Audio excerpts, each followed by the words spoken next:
to kind of come together a little more. Yeah, this Aethergust obviously going to do a good job of keeping Eagle Karim, a little more alive, but there's a spell pierce, alright, sure. Pay for it, I guess. Easy deal. Okay, I still have enough mana to pay for the spell pierce. What are you doing, man? I mean, yeah, sure, you get the prowess triggers, but like, what's the plan here? Oh. There it is. A mystical dispute as well. Functional. Yeah, functional spell pierce enough to get in for Kassis.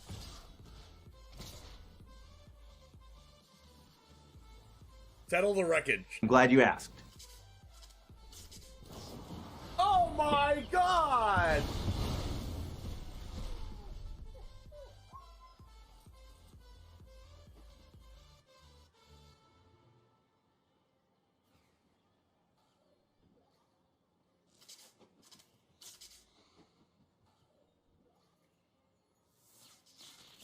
A 100-card historic brawl. Settle the wreckage in hand after I called it. Riley, here we go. Nothing ventured, nothing gained here. Seasoned Pyromancer can let you ditch your hand in this case to draw 2 cards, and we need exactly 2. We need Bone Crusher Giant and an untapped red source. Need the Bone Crusher Giant with Stomp, which stops the 9 lives from preventing damage, and we need the red source to cast the Stomp, Dennis. And wouldn't you know there it is! Look at that! I've always maintained, Dennis, I've always maintained that Magic is a very skill-testing game indeed, and Charizard James is showing us just how skill-based this game is, ripping the actual perfect 2 off the top here, and is going to win the game on the spot because of it. Yo, what's up, Titan Smash? Oh no!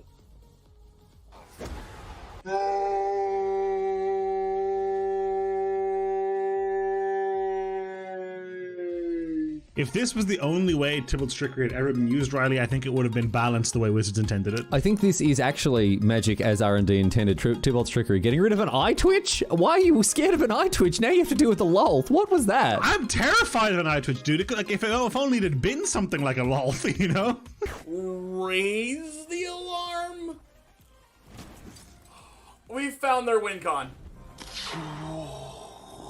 We didn't know what it was, and now we know. I've now found their win con. I don't like it. You fool didn't play around Triple Tithe. Listen. My opponent had Sky Tether main deck and then boarded out of all the bad cards and boarded in good cards like Memory Lapse and Teferi. How am I supposed to win if I know that? Their tempo play of 2 soldiers are going to win them the game. Oh, it hurts. Oh, it hurts. It hurts. I can't look. I can't look.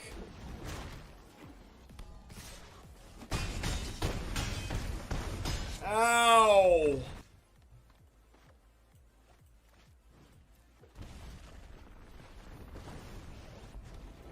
Man, Valkmir is a problem. Nope. Oh no. Wait, what just happened? Why was this 5 mana? Oh no. It came in tap. Oh no! It came in tap. Oh my god! Did we do it? Yes! I attack! Holy shit! I attack! I attack! I attack! Everyone's clenching right now. No! Oh, he lost! He lost! I attacked! No! No! What? Oh, he lost! Oh no! Oh man! What? Okay, I want them to kill this first. So I play this first. And I want these 2 to cast my other spells. No! Stop, opponent! Stop it! Please stop. Please stop. Please don't do it to me. Don't cast another land destruction spell. Please, oh my. Let's go! Not distortion!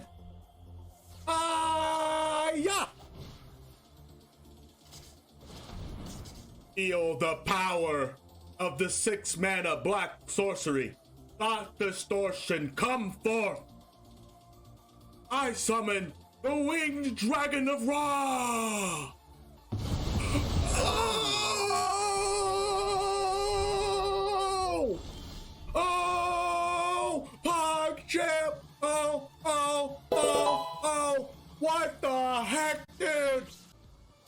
was exaggerating. Oh, Royal Russian again! Oh my god!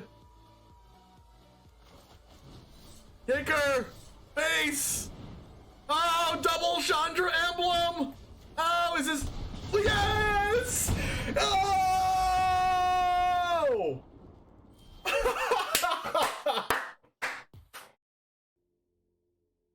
Well, when you look at that. No riots here today, ladies and gentlemen, no riots here today. What is up? What is going on today is another awesome day to play Magic the Gathering. But what's cool about today is we got some results from the Neon Dynasty Championship. It is Eli Kassis winning the whole thing with Ventures. Can you believe that Ventures, I tell you, a card set that was buffed in the recent Alchemy buffs has won a huge tournament, the Neon Dynasty Championship. So what does that mean? That means today we'll be playing that deck for you all to enjoy. But what's up, Riley? What's up, Nuno? What's up, people? How's it going? Welcome to Jametown. It's going to be a great day today. Our show's going to be a little bit longer because I did wake up a little bit late because my back was hurting. I don't know why. It's like my back and my neck, whenever they combine, I don't know. I don't know if I have a problem. But maybe I slept wrong. It's just how today's going. You know, I'm 29 years old. I'm almost 30. I'm going to have back problems, I guess. But, what's up? How's it going? Nice deck. Made your own version with cards I own. Let's freaking go. I feel the pain after doing a pretty physical activity on Saturday. I was quickly reminded my joints are over 40. My joints are under 30, but they still feel bad. I can only imagine, Riley. By the way, we're having a little bit of a problem, I think, with the Patreon. It's not a problem, but I upload the video as soon as it finishes onto Patreon, and then I schedule it for 9 o'clock the next morning. The problem is when I schedule the video, it puts it back on private. That's what I found out. So as soon as I schedule it right before I go to bed at night, it will go back on private. So you have like a 2 or 3 or 4 hour window from when I finish the video until it goes private again for the next day. So I think the fix to that is going to be put your notifications on my Patreon, if that's a thing. So that you're notified as soon as it goes on Patreon if you're a patron, to where that's when you know that it's going to be live, and you have like a hour to 3 hour window to watch it. And then it'll go private when I do it for the next day, because I want to have that schedule, that same 9 o'clock in the morning schedule for all of my videos. Forgot your earbuds? Guess I'm just in here for the pictures. I'm talking to you, Riley.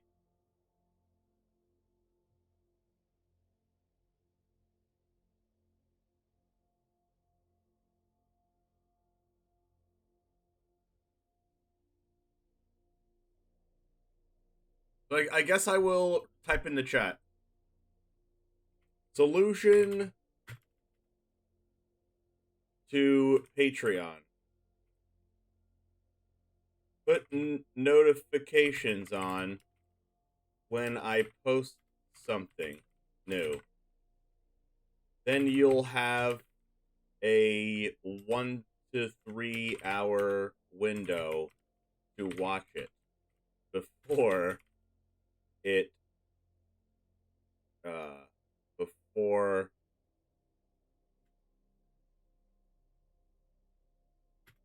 okay, there we go.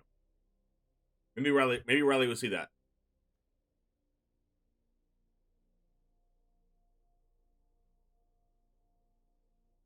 One momento.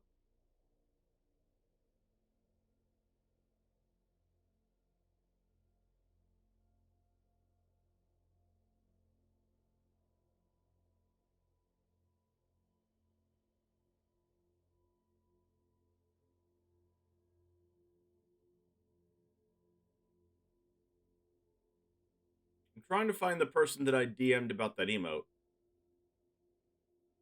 Oh, here it is.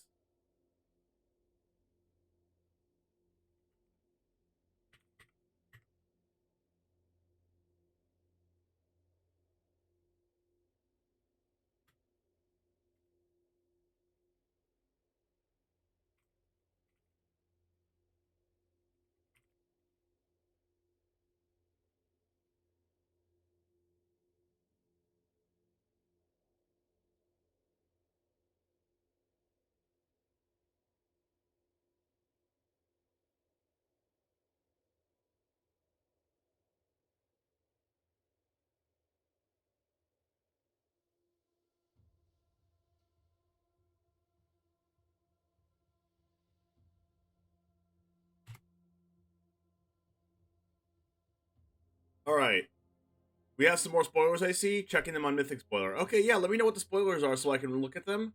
And we have a spoiler on here, live, on stream tomorrow. So you're going to want to check it out tomorrow.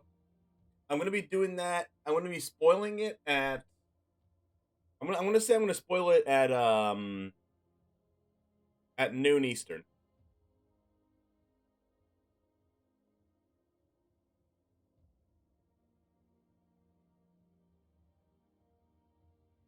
What is lumbago? You know?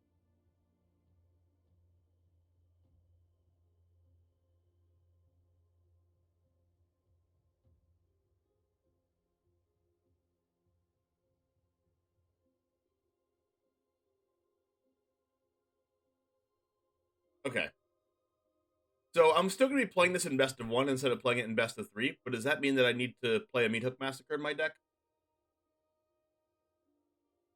I'll play a Meat Hook Massacre over Duress since it's best of 1.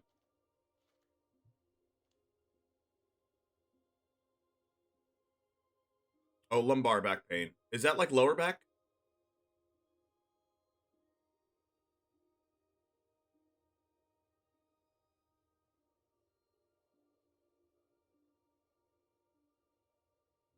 By the way, the newest YouTube video that we have, by the way, guys, is my best one out of all the last 10 videos that I've done. It's looking like it's gonna be the best one in a while, because when we played Jim Davis's deck yesterday, of course Jim Davis's deck went 15-0 in the first 2 days in the championship. So of course I had to put 15-0 in the thumbnail of it, and it's doing very well. So thanks guys for watching it. If you guys have, or if you ever miss out on it, you can either watch that or watch my VOD channel, !VODs in chat, where you can watch the entire VOD, including the loop. The loop! Let's freaking go! You gotta respect the loop, chat. The loop is just something that you have to respect. You have to respect it's gonna be there for as long as you keep watching the loop, and just keep being entertained by the loop. That's just how it's gonna be. It has to be.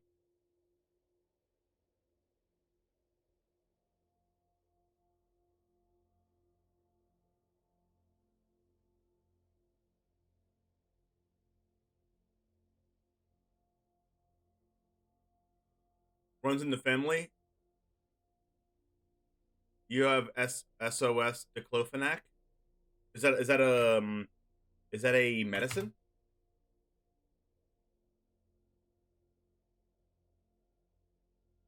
Looks like a medicine.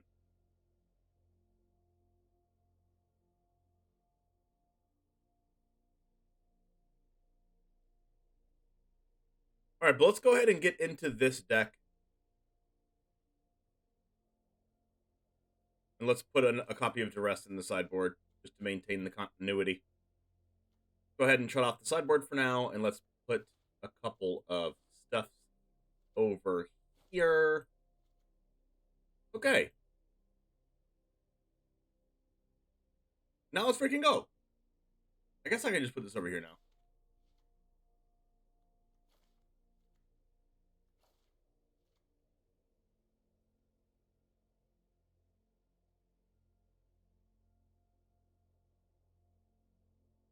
Voltaren.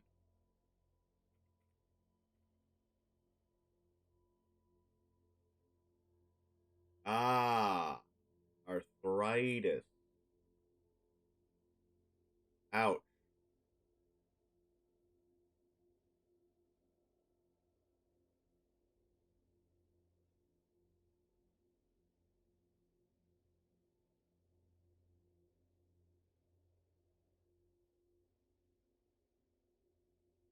Okay, but let's go ahead and go over this real quick, and let's play some matches with it. It can be all fine and dandy. I kind of wish that we were playing the Mirror Breaker card in this deck, just for how good it is with City Soccer Connoisseur, but it doesn't work with Nadar, since Nadar's legendary, right? Doesn't that card say non-legendary? The scientific term for it is sodic diclofenac, but it's made by a lab that makes Voltaren with it. Ah, true. I'm going to go ahead and do one more thing really quick before we go ahead and get started. what's everyone excited to play with? I mean, Wandering Emperor seems like it's like the best card to be playing in Standard and Standard and Alchemy. Once we get those cards from like the new Alchemy cards that were, because you said there was some new ones announced yesterday. I know the Nerdy Steve had a new Alchemy card spoiler yesterday, which was pretty cool. It is a rare artifact creature with reconfigure for 1 red, and it's like a 2/2 first strike, and then it gives whatever you reconfigure first strike. So I think it was pretty good. Hey, how's it going, Mike?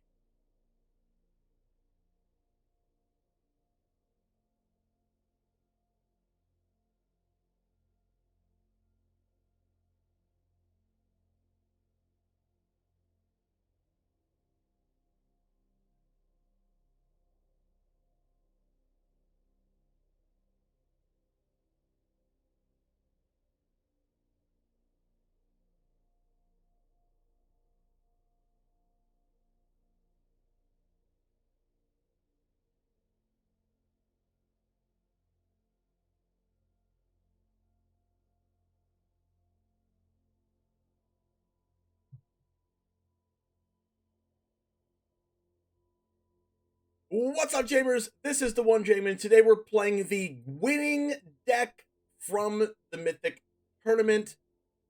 It is Eli Kassis' version of Orzhov Ventures in Alchemy. Now, before you were like, hey, Ventures were buffed, but they're still bad. Guess again. If you didn't see this deck played in the tournament, there was 2 Venture decks in the finals. That's how you know the Triumphant Adventurer and Nadar Selfless Paladin are here to stay in Alchemy. But we have this really cool card and very annoying card, I must say. Liaise the Forgotten Archangel, City Stalker Connoisseur, the Wandering Emperor, Nadar, to go through the Dungeon of the Mad Mage to win the finals. Insane, incredible. Eli Kassis is broken. But we also have Intrepid Adversary, some cards like Precipitous Drop, which gives -5/-5, some more removal spells, some Valky Tabalt action here as well. A couple Duress and a March of the Otherworldly Light in the main deck. Meathook Massacre I put from the sideboard into the main deck since we are playing best of 1, and there are a little bit more mono white and mono green type decks and runes. So we have this in the deck over 1 copy of Duress, but we're keeping these Duresses in here to maintain the continuity. But also, we have 4 copies of Archon of Meria, which is really, really, really good against runes as well. So, really cool mana base with 3 copies of Hagramaling and a little sneaky copy of Dungeon Descent, Aiganyo, and Hive of the Eye Tyrant, and a copy of Takanuma Abandoned Mire. A little bit more basics than I'm used to playing, but I think people are playing more basics because they come in untapped due to Archon of Meria, and it's really good to have that untapped land when Archon of Meria is in play. So I really hope you enjoyed this deck. It did win the entire tournament, and Eli Kassis is locked in for the World's Tournament. So if you like the content, please like the video. It's the best thing that helps the almighty algorithm. And make sure to subscribe if you watch the video and you really like the content and you want to come back for the next one. And it all starts right now.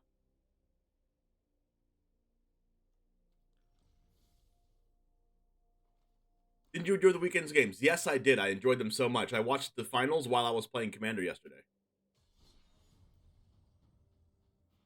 By the way, I've been playing this Mardu mid-range deck in Standard, and it's still insane, so I might be playing this deck after we play this deck.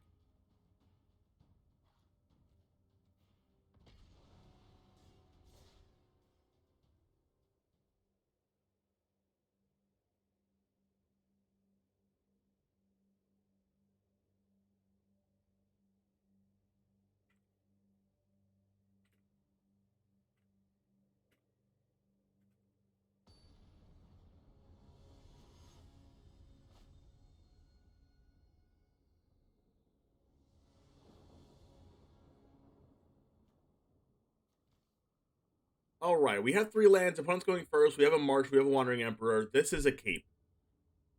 This is a sneaper.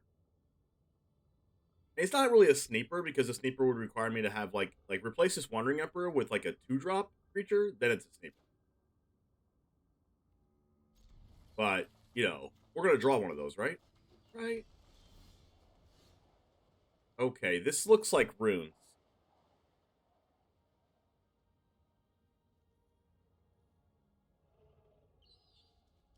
I'm gonna hold this a Hager Mauling in my hand for now. I could regret that though.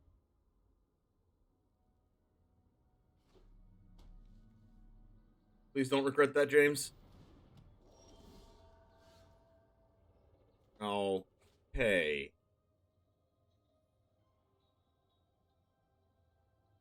So I could just do this and then march this by exiling something, but I also don't really want to do that.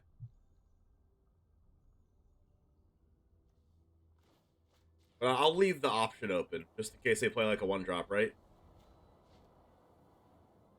It's a good target for March, but I don't really want to exile my Wandering Emperor to do that. Runeforge Champion.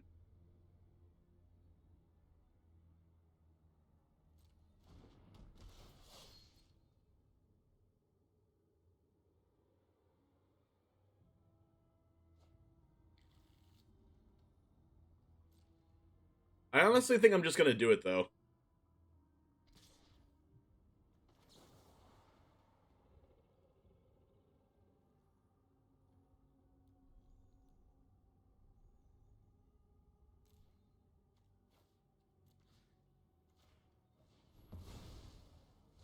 Because, like, I'm going to win the long game anyway, probably.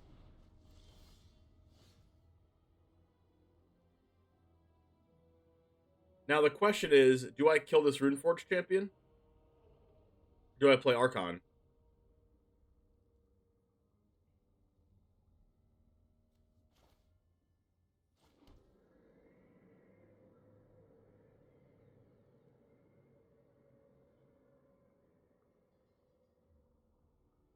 Think I play Archon?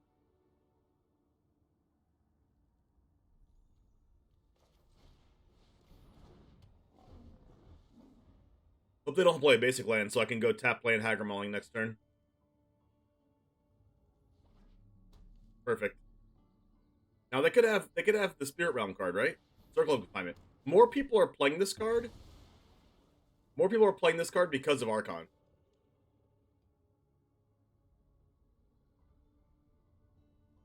Now they're going to draw a card and become this a 3/3? Okay, just kidding. Playing Visitor. City Stalker Connoisseur. That's a great card to draw here.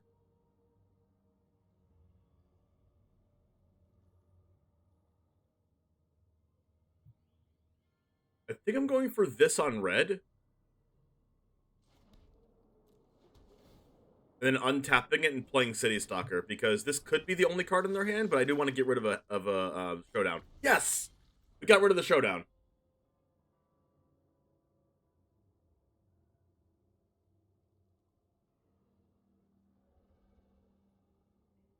You love to see it.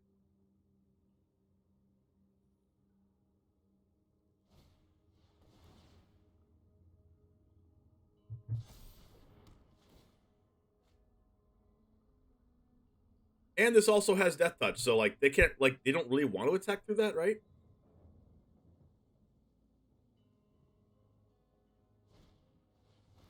Rune of Speed. Now, I'm definitely going to block the Visitor if they give me the option.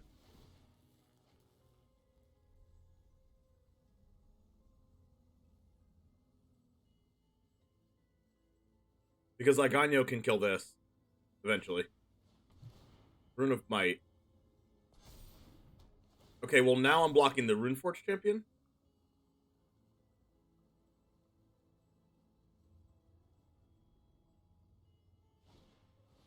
Wow. They're going in.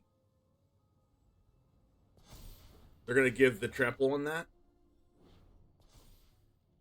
Wow.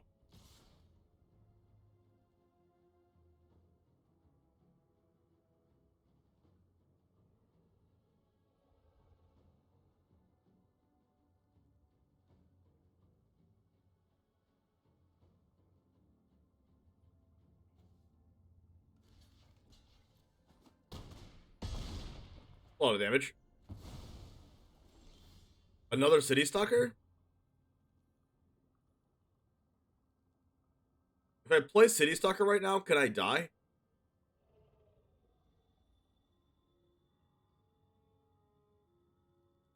Because, like, they're going to get 1, 2, 3, 7 power.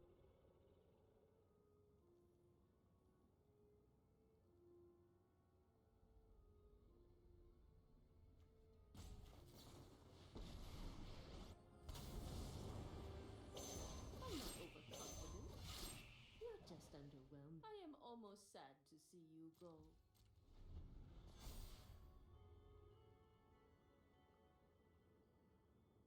Hopefully they don't go empty-handed here.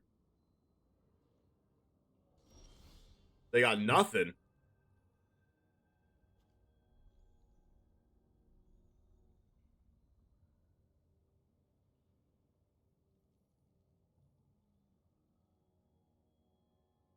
Interesting.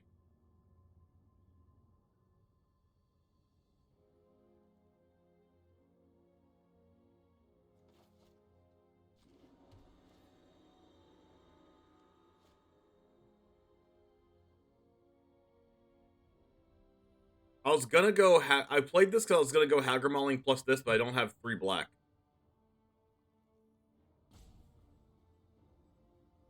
So honestly, I think I just go like this. Discard something out of their hand, even if it's a land.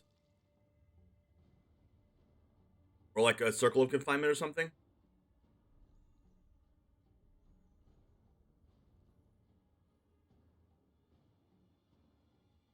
And then I will make City Stalker a 4/4.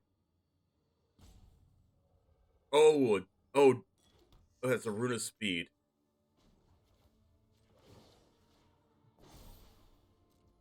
Strike fast and strike hard. Sick. Okay, exile return, that's fine.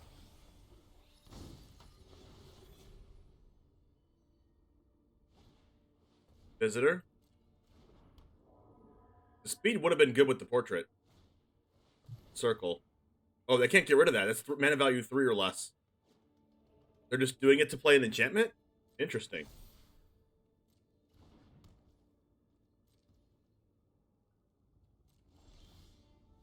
The rest is great here. Amazing draw.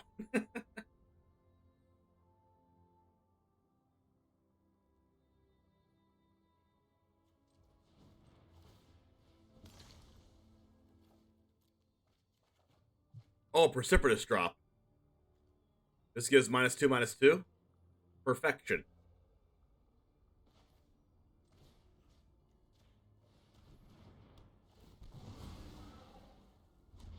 And let's go into this one. Nadar, sure.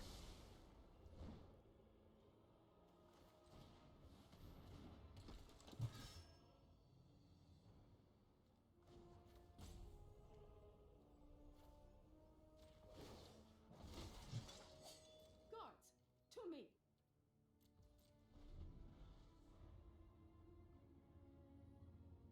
What you got? Is it a showdown?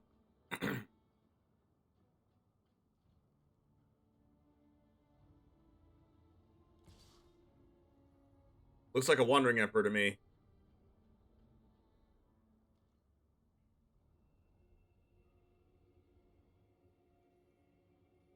Looks like a Wandering Emperor. If it is and they make Portrait a 4/4 first strike, do I care? No.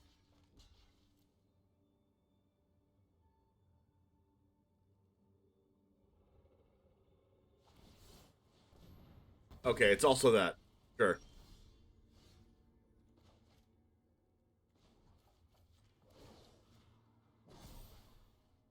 Show them how we greet our enemies.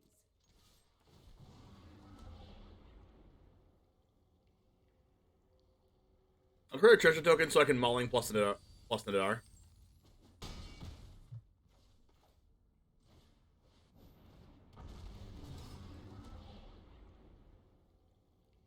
Give this -4/-0.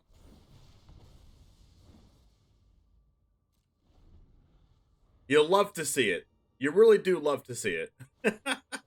Rune 4, that's a great draw. It's okay. Whatever rune they get, they're not going to get a draw off of it because they have Hagermalling. They don't have a basic land, so it's cost 3 instead of 4.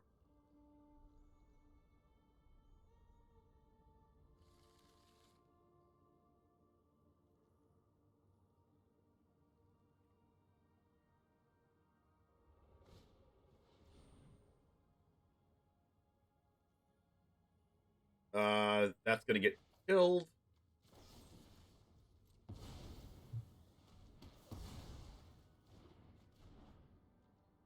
I go. All right. I have City Stalker Connoisseur in there. Pretty freaking good.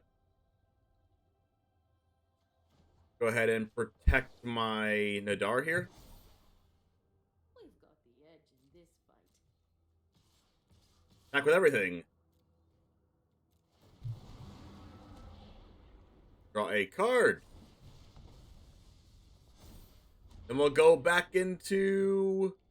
We'll go to the Yawning Portal this time. Yawning Portal.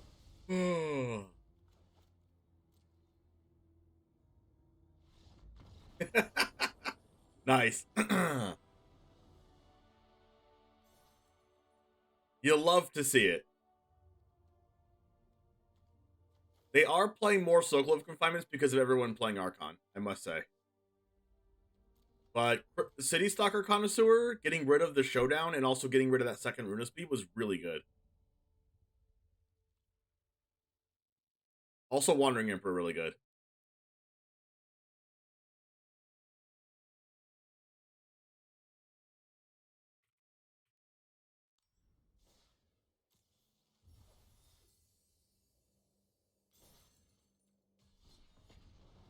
It's almost like this deck could win a championship or something, chat. Almost like.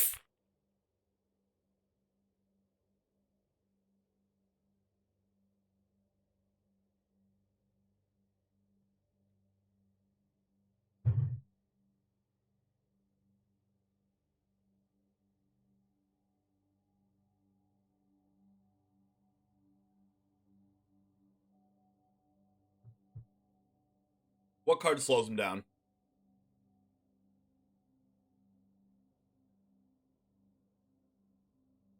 So you think like City Stalker Confinement?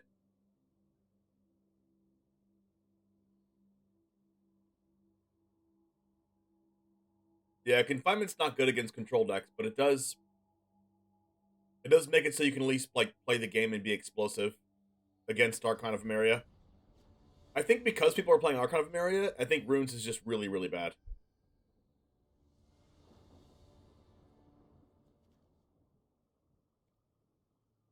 Oh yeah, keep it.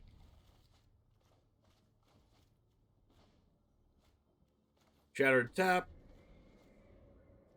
Bunch of removal spells, proactive game plan, triumphant, let's go.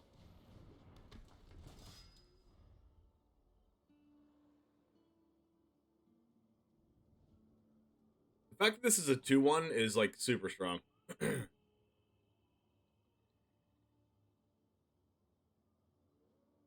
Like if this card was impossible to block before, it's even more impossible now. Are they sacrificing this? No. I think we should probably Vanishing Verse that. It feels bad.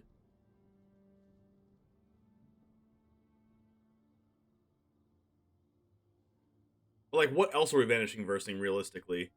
Like Wedding Announcement? Wedding Announcement would be a good thing to Vanishing Verse, but do I want... How important is keeping this Triumphant Adventurer?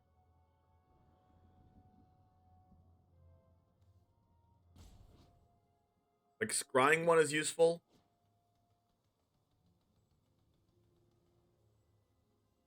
I think I just do this and they kill it and then I play another one.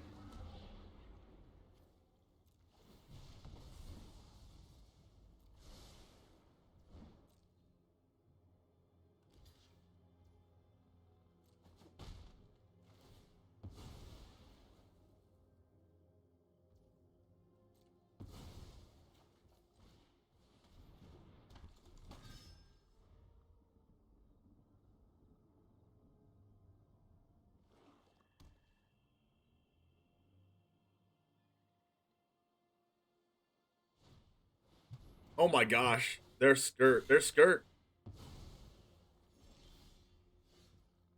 Crap. Alright, now I missed a land drop. Yikes. It's not looking good for the home team, chat.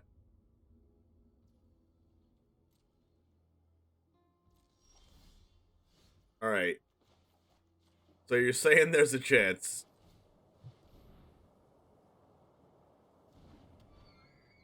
Could get Vanishing Verse. Yep. Alright, need a land, need a land.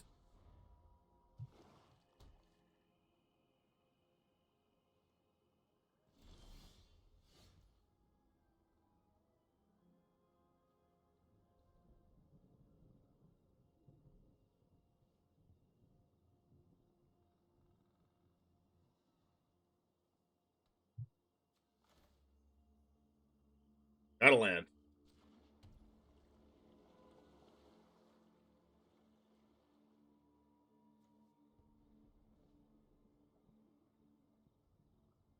Let's see. Let's go for the City Stalker so we can get rid of like Lol, Foliana, anything like that.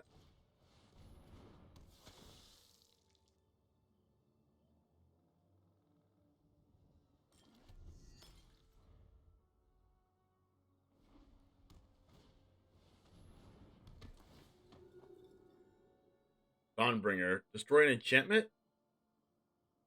No, gain 2 life. Exile a card, okay.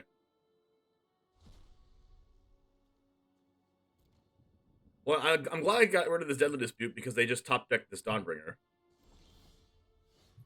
Another land is really good. I guess I'm just going to start by attacking.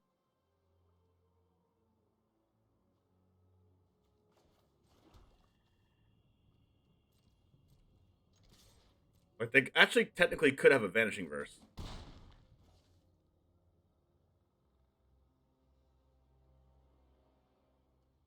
I'm just going to pass.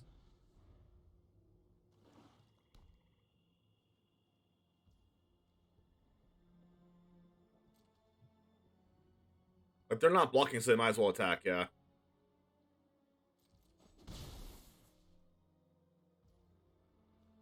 They could have another Vanishing Verse, but, like...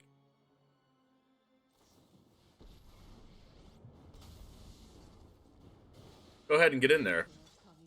We must protect the people.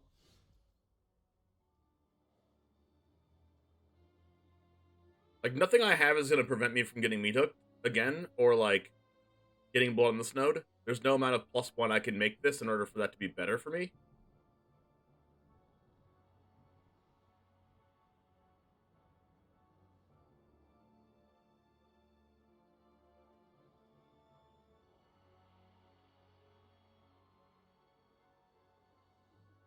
Three, 4, 5, 6, 7, 8, 9. I can attack them for 9. I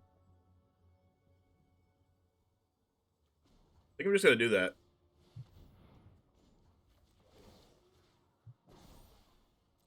Remember your training.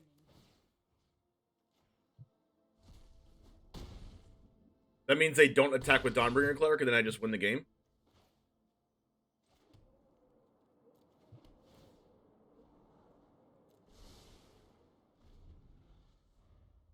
It's like they can't afford to take 9, right?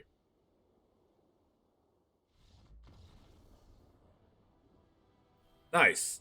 I feel like that was the best play. It seemed to be the best play. It flooded out a little bit, but that was insane. What is the red land doing in this deck? It helps cast to Bolt on the other side of Valkyrie. There's one Valkyrie in this deck.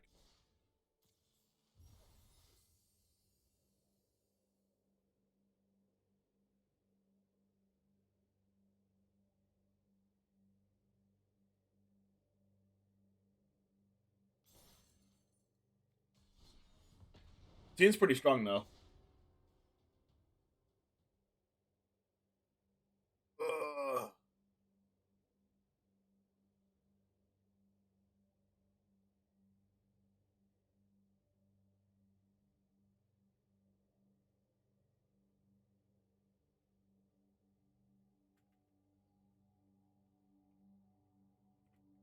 By the way, Astral's Flame is making a thing for TikTok, I believe, called the Riveteers, and I'm one of them, and I got to I had a chance to participate in that, so it's going to come out tomorrow. So I'll definitely be posting in the Discord and on Twitter tomorrow. It is a song, and he asked us to like sing parts of the song and stuff. So we're gonna be doing it. We're gonna be doing the thing.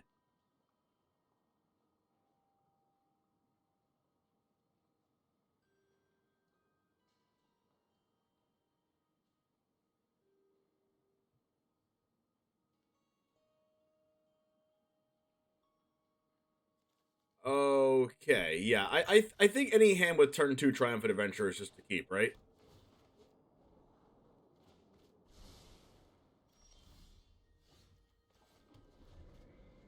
I like this deck because it has so many removal spells in it. I just like playing removal spells and then efficient creatures that do stuff.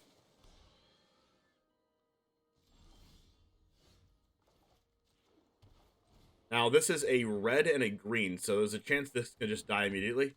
Like a Braid or something. No, it did not die immediately. Ovalar. Okay. I attack and scry, give me more information.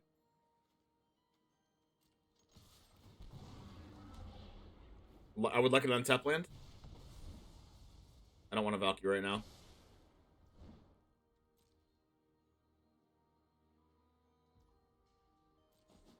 Then I'm going to cast a spell so it doesn't turn to nighttime.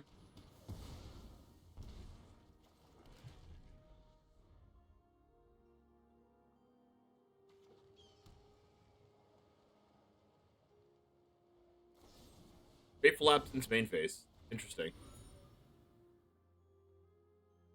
I wonder why they didn't turn it to nighttime. Like, just wait till my turn. Unless they're already planning on casting a creature here. They're playing Naya. Naya Werewolves.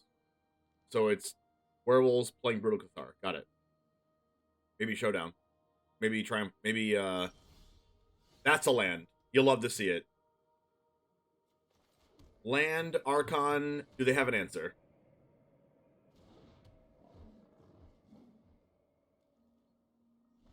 No. At least not right now. Not immediately. Reckless Stormseeker. Maybe looking for a Halana and Elena turn next turn.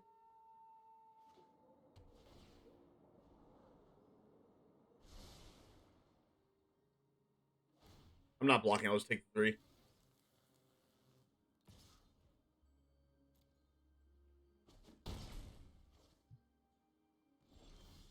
Nadar. It does get my stuff rolling. I could just double drop this. I think I can't double drop it because I have Archon.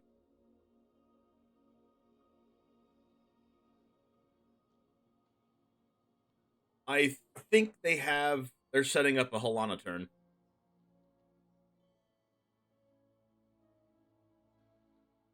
Which is pretty terrifying.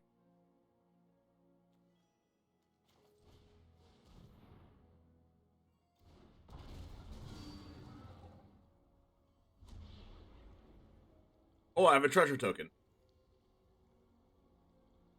Make a 1/1? I think I make the treasure, though.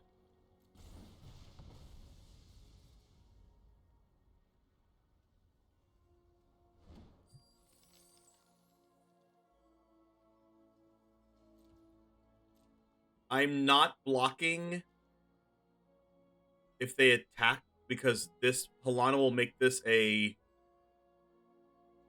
5 power card. I mean, I guess I am blocking because I have 5 power. 3, 4, 5. No. Wait. Reckless Stormseeker. It compared with Halana, makes Reckless Stormseeker a 5/6. So I actually cannot block it profitably, so I'm going to attack.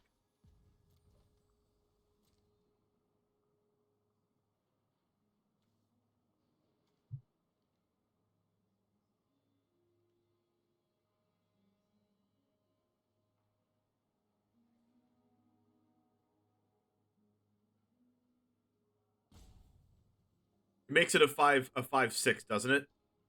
This Reckless Stormseeker puts 1 gives Halana +1/+0, and then that gives Reckless Stormseeker 3 +1/+1 counters, because Halana has 3 power at that point, which would make Reckless Stormseeker a 5/6. It would give it 3 counters. For Hilda.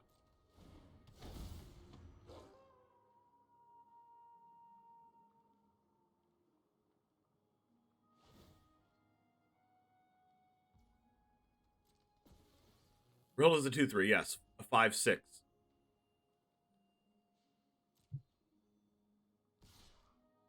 Am I blocking this?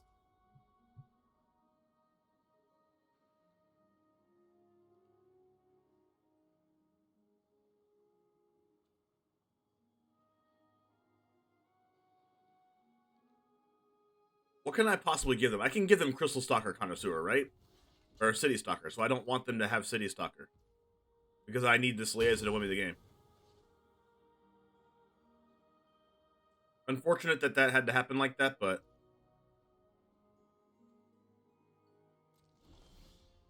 Alright, how about another Nadar? Okay, this works.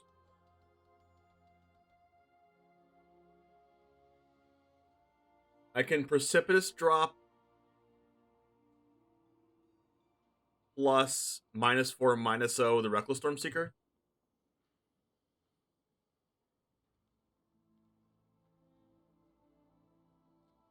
And then draw a card off the clue. Which means I draw off the clue right now anyway. Let's see if I hit my land drop. Okay. I'm not upset with drawing this. I have double white.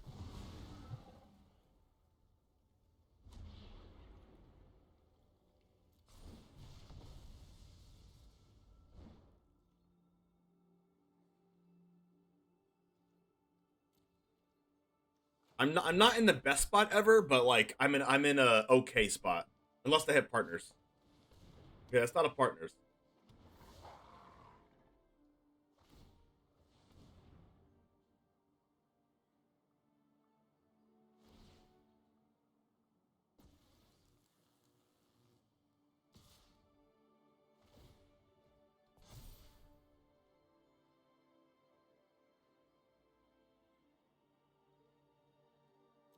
I'm gonna go no blocks.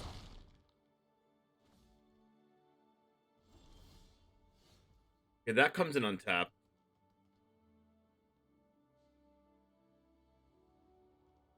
Nadar draws me a card and makes this a 3/4. I can also just kill the Stormseeker. Or I could just cast Liaisa.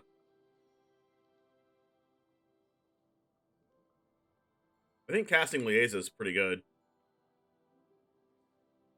Because then I can just jump block with Archon, I get it back to my hand, then I can go Nadar plus Precipitous drop the next turn.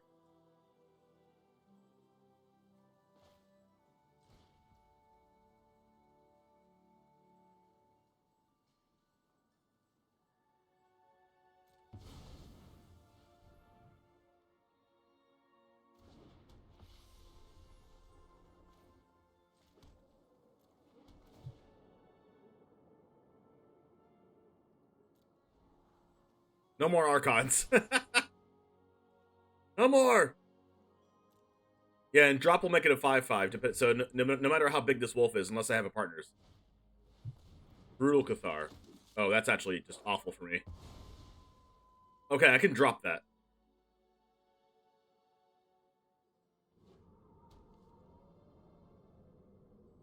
I'm probably dead now though, because I don't have the lifelink.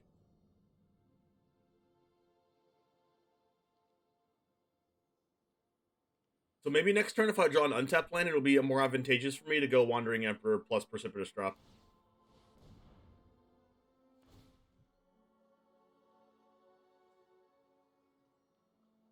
If they don't give the... Alright, I can block the lair. Just kidding, they're gonna put a counter on it, right? Whoa, they're letting me block the lair?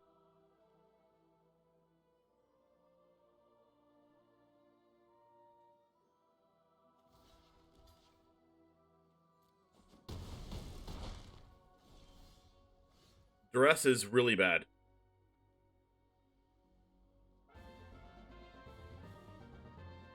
Thank you for the raid, Mojo. How's it going?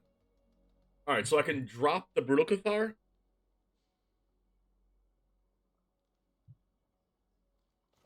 And cast Nadar.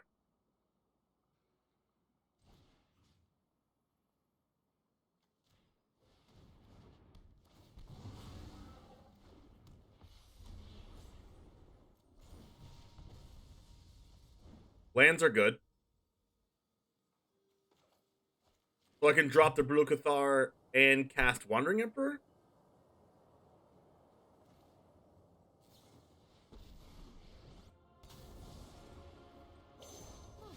So if they get a Brutal Cathar off the top of the library or top of their deck, then they can kill Wandering Emperor.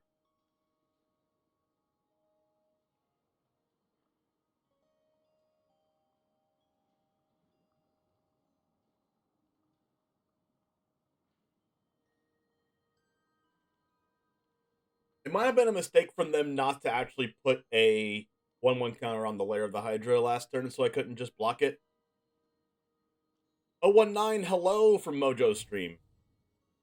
Alright, what do they have in hand? They have a Ranger class. That's pretty good for me. Okay, so I guess they're going to make their Wolf a 5/5. I'm just not going to block it then.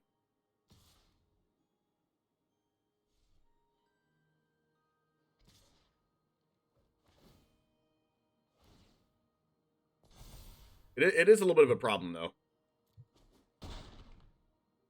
Precipitous drop off the top. That's not a drop.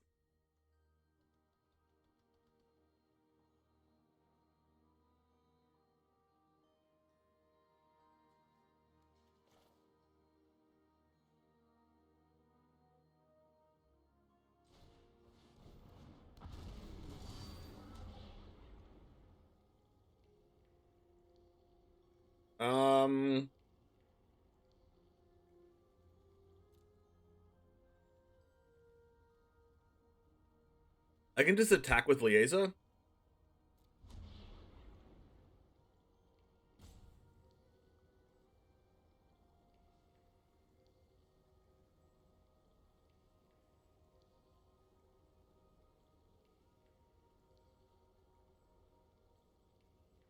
I think I'm going Mad Mage here.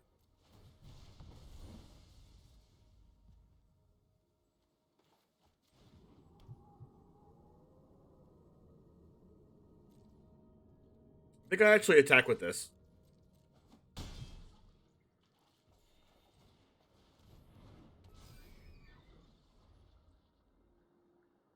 Like, if they attack with both creatures, I have game on board. Also, I can just keep getting back my... I can, like, trump with Archon and then get back the Archon anyways. It doesn't really matter. Sending back will be bad against Ranger class? I don't know. I think it's good for me.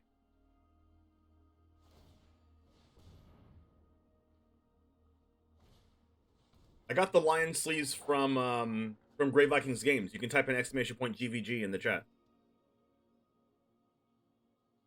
Wow, this is good. So I can go Wandering Emperor and Archon.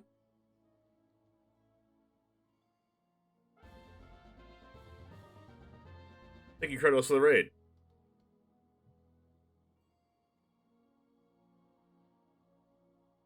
So the next part of this is Scry 1.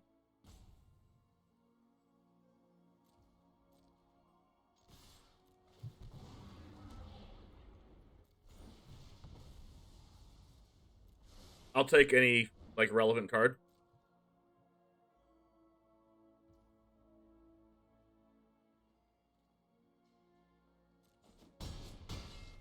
They're at 3. So I just cast this and then cast Wandering Emperor?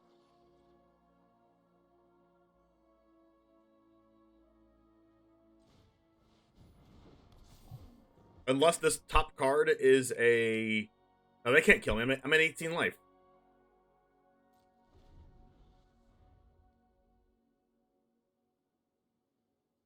The next one here is Twisted Caverns. Target creature can't attack you.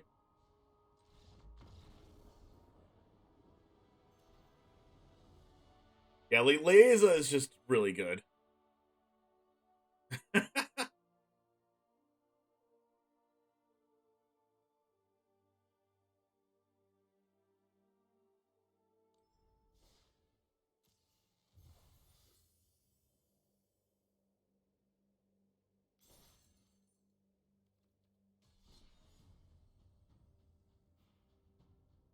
That 7/7's done? I know, I just left it there, right? But hey, Kurnos, how was your stream? Mojo, how was your stream? Mojo's going to bed, I think. Then letting the lair go was bad. Yeah, it was very bad. They should have buffed the lair for sure.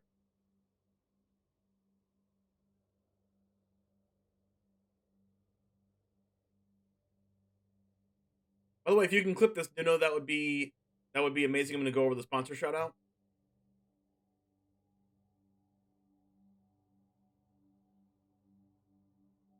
And I'd like to take a second to let you know our sponsors of the stream.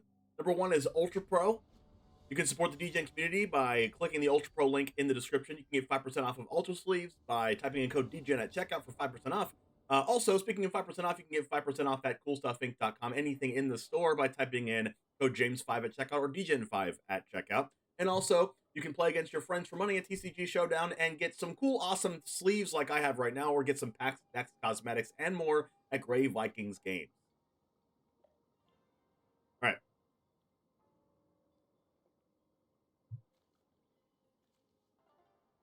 This would be a duress, but it's the one Meat Hook Massacre for best of one here. I don't know if I would like it to be duress here. Maybe not.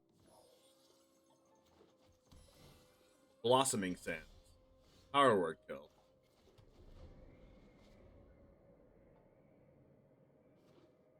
Another Blossoming Sands. Life Gain deck. Nope, they're runes.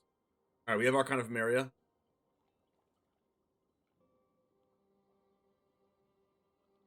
Kind of sad they didn't play a creature here for Precipitous Drop, but we're going to hold it open for Power Word Kill. It might not actually be runes. It might just be Enchantment Tribal.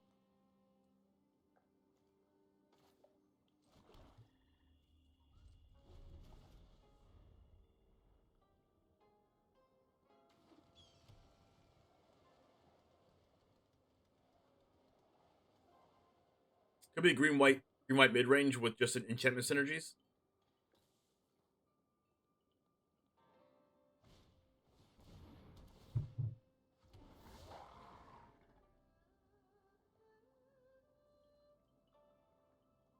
I'm actually considering Power Word Killing this so that when they play their protection spell, we can Precipitous Drop it on our turn. But what if their protection spell gives it a +1/+1 counter?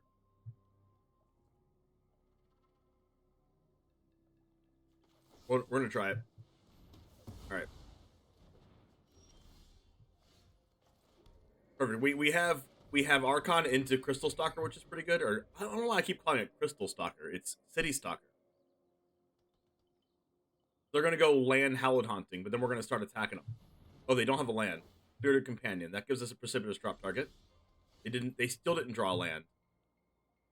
Let's go ahead and go land City Stalker. Discard this Hallowed Haunting. Hog. Champ. And then all their lands come in tapped. Unless it's a basic land like this one. Companion. Interesting that they're playing Companion first. Play the land and then Companion outside of Companion and then draw a tap land. But they do want to go level 2 on that. Makes sense. But now, we can just Meat Hook for 1. I don't even have to Precipitous Drop, right?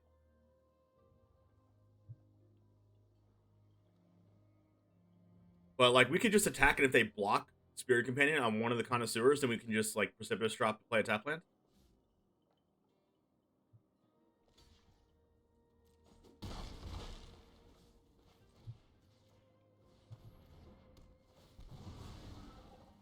Go ahead and get into a Scry here. Don't want another land. I think I want to Scry here.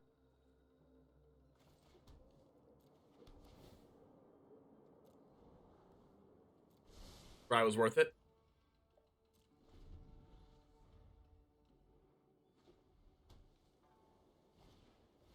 Circle. Okay, that gets rid of the Archon for now.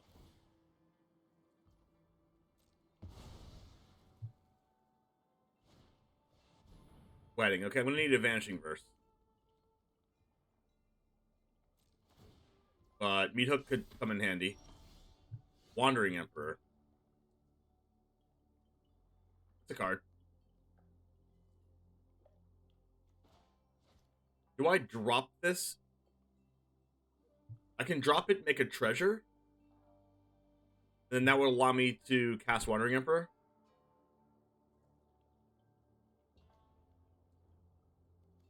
Think I like that?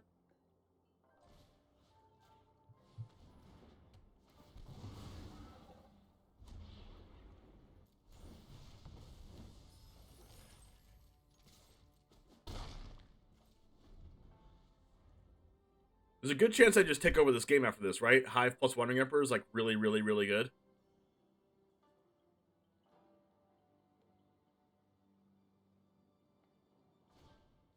Another wedding. Okay, so I guess I'm going to be meat hooking.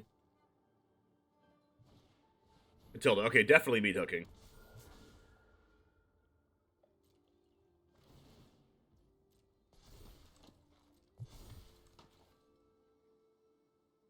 Do I have to meat hook for how much?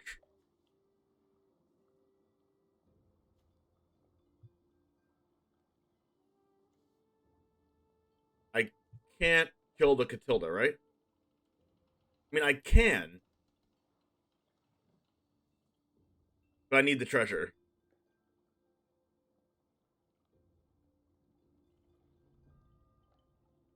Even if I kill Catilda, it comes back on the previous turn. On the next turn, because they're gonna... Or 2 turns from now.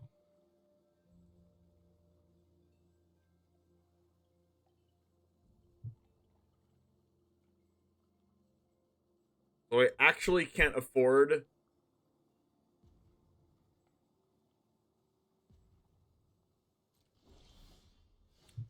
Okay, that's fine.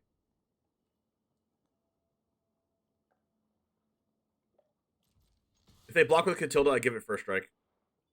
Oh my gosh, that's insane.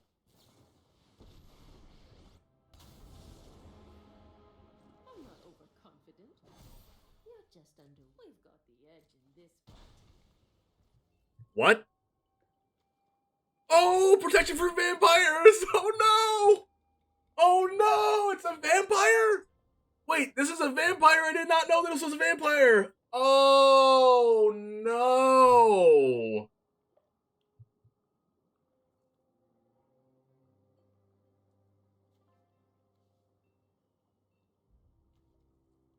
I did not know this was a vampire. Oh no! We're done. Game scoop. Oh my god.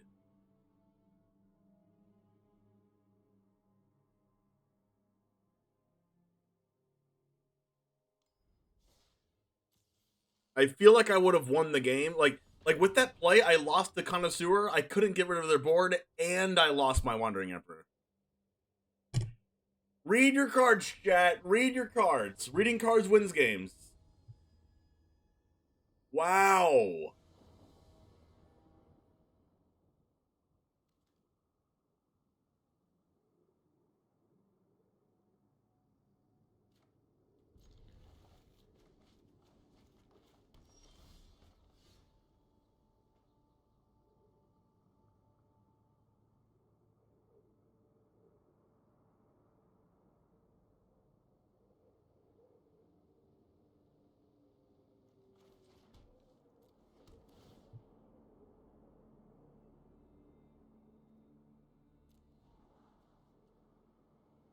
On hindsight, I could have wandered the Catilda.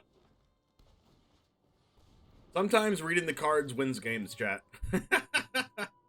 Insane.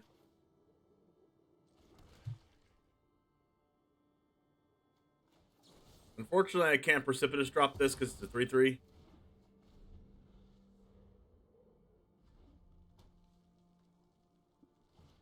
Two color snow mana base with werewolf pack leaders ambitious.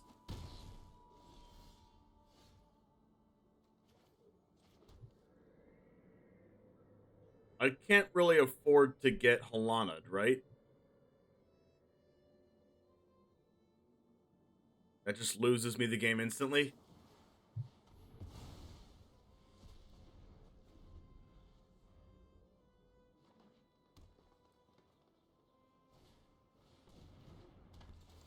More Stormseekers.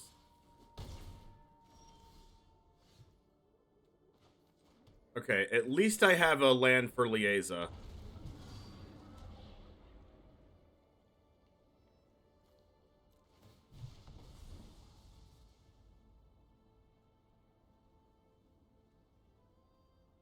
Well, I mean, a Death Toucher's pretty good. So I can go Death Toucher plus Nadar if I have to jump block with this.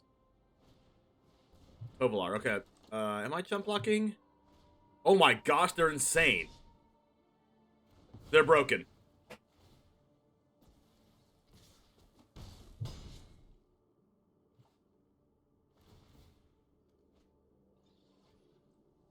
That was insane.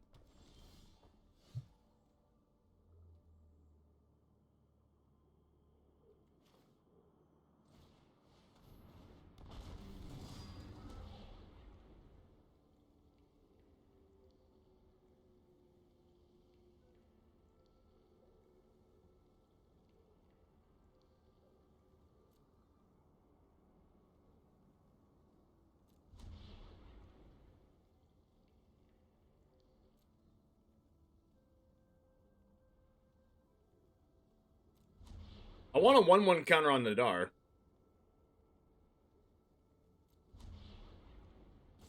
But I also want a 1/1 and a 1/1. I want a 1/1, I think. -4, -0 is appealing.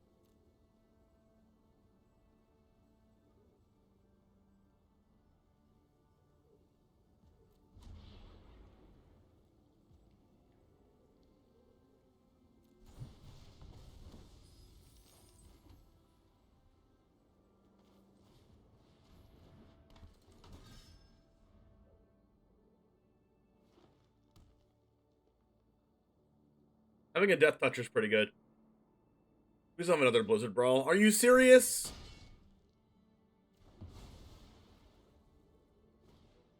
That's so greedy. Third Stormseeker. Oh my god, calm down. I'm dead.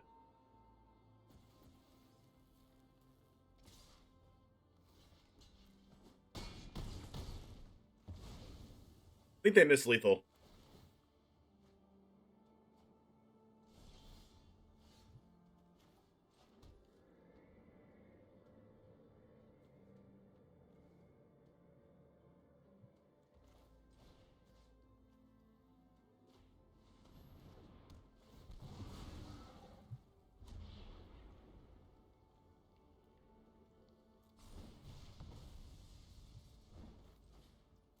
There's no way I win this game, though.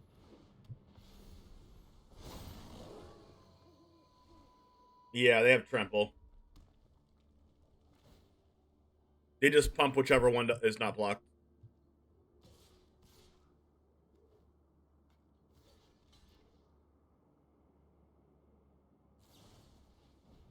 And Frostbite? Wow.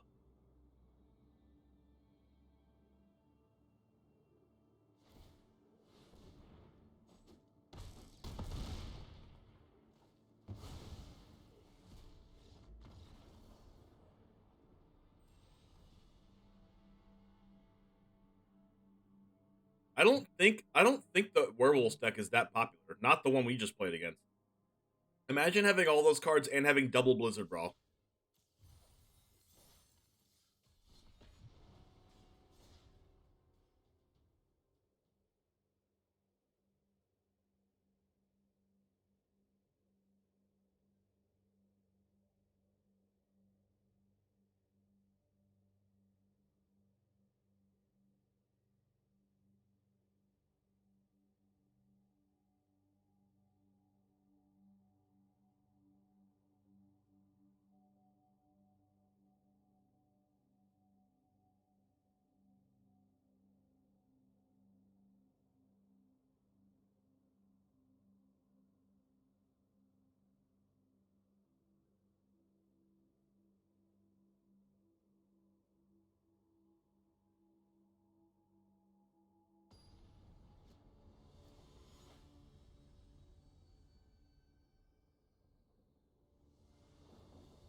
Alright. This is good. I just love hands like this. Like, why can't I play a deck that does this every time? Except for when I'm playing against Volatile Fjord. Yikes.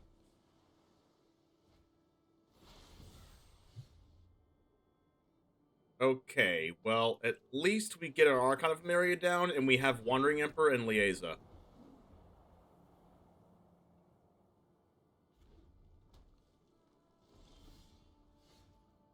So, let's go black here. What's with everyone playing Snowlands?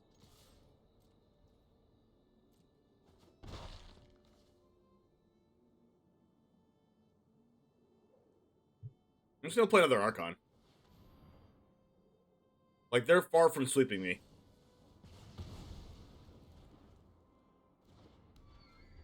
Haven is legal? That's true, but... in these decks, though? Bunch of Frostbites.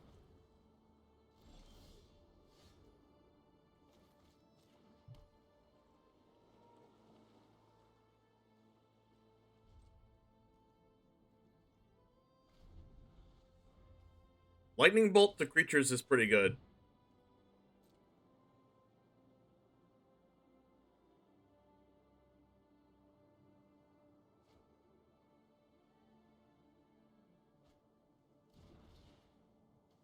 Evolving Wilds? Hello?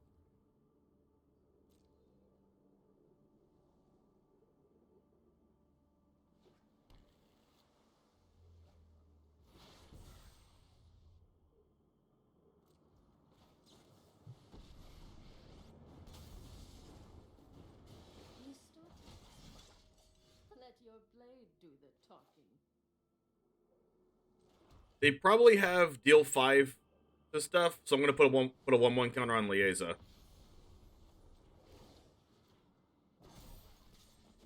Remember your training.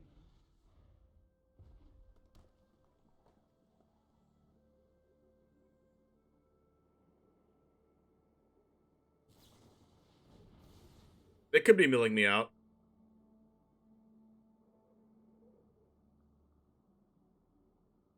They also have Divide by 0. Galvanic Divide.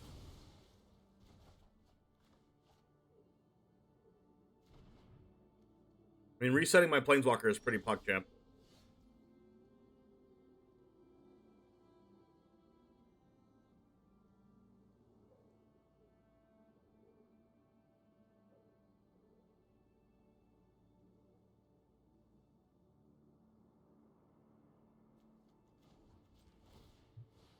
Please don't have Frostbite.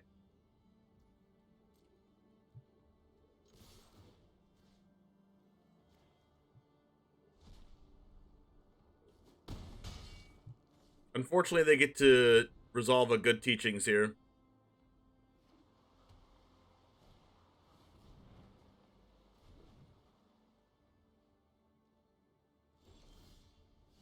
All the precipitous drops.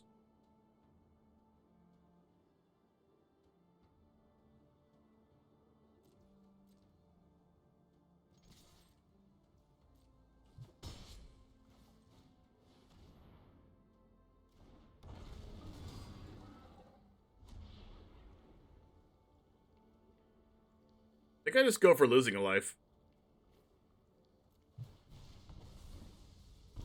Going to the Tomb of Annihilation.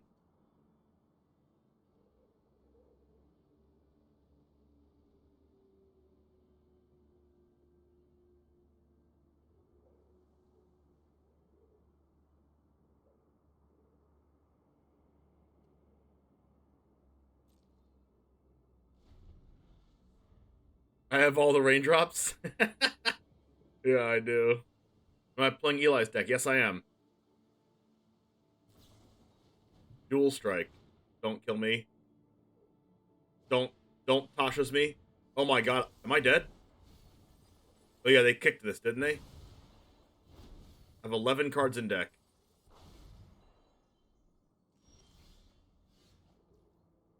I mean, City Stalker's not bad.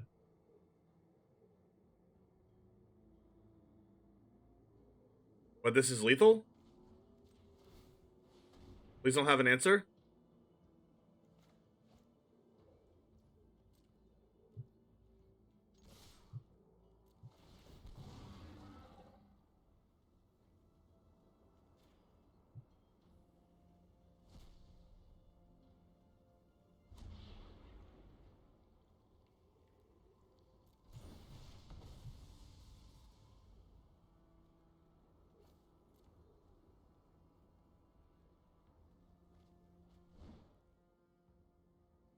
They have to have Demon Bolt, right?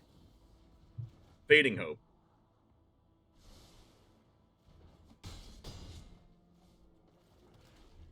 Yeah, I could die. I have 10 cards in deck.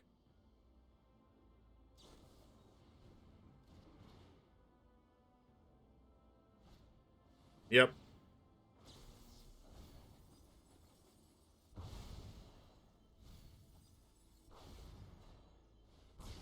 Oh my god.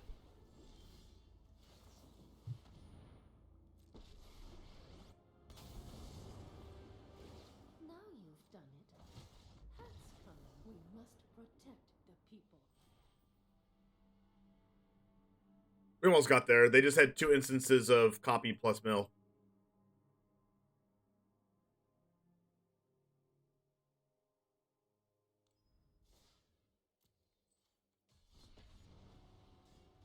I think they should delete the good game emote out of the game.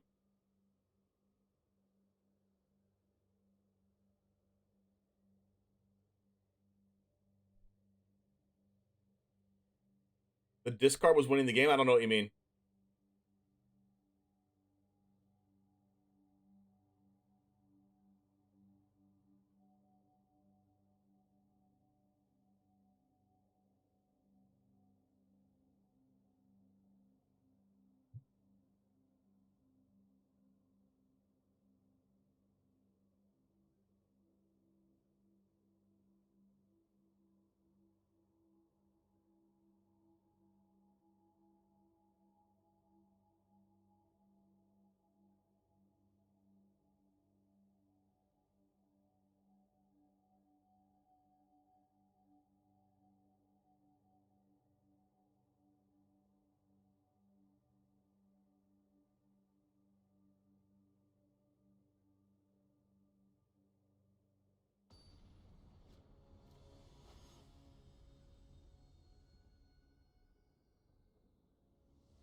Keep this. We got a Haggard Mauling tapped into Plains into Triumphant Adventure.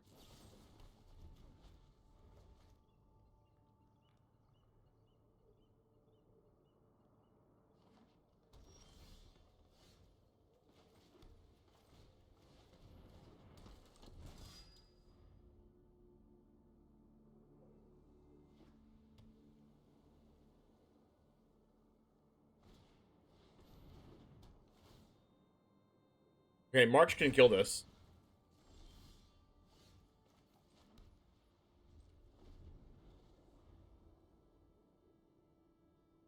Then I get my Triumphant Adventurer back.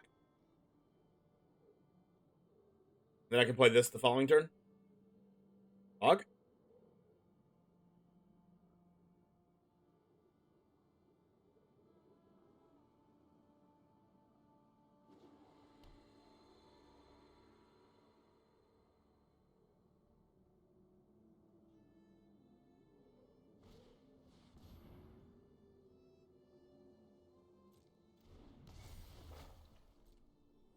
Okay, so I think I'm still marching this.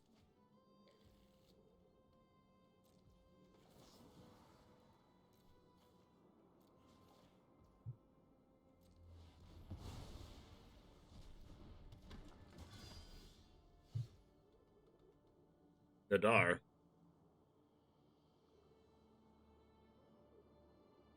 Think I'm still going City Stalker though? I guess it depends on what I scry.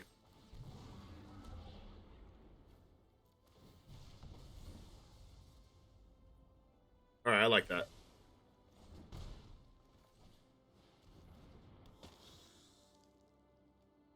Because I think I can make a treasure token next turn when I attack with Triumphant.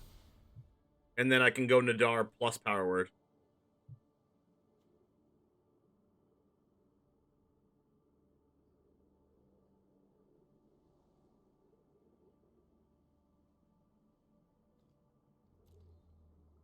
Getting rid of Howled Haunting is really important.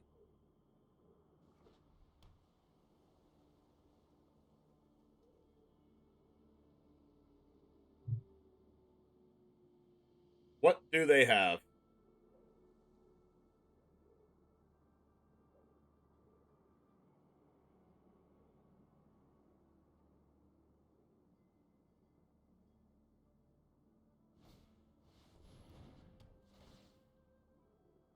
Touch the Spirit Realm on Triumphant Adventurer.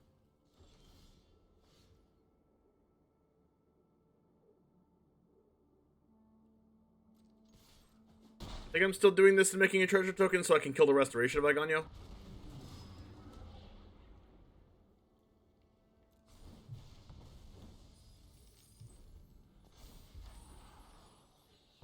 Especially if they try to put a rune on it or something.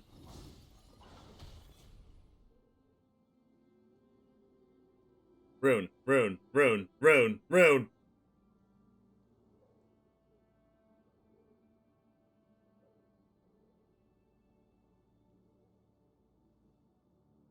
Then hopefully I draw a land afterwards to cast Liaisa.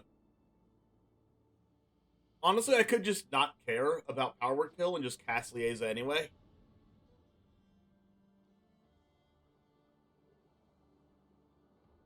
Or I could just be greedy and go for the land off the top of Liaisa. I know Magic coverage yesterday was calling this card Lisa. Could be Lisa, but I think it's Liaisa. Gives it more character.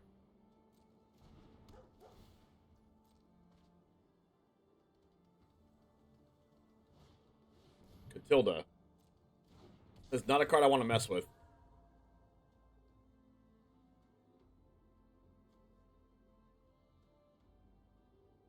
I could give this give it -4/-0.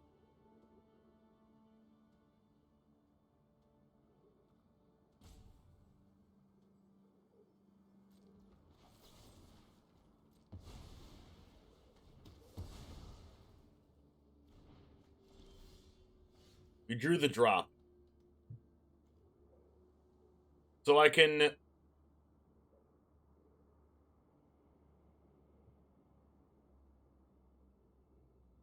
drop the Architect.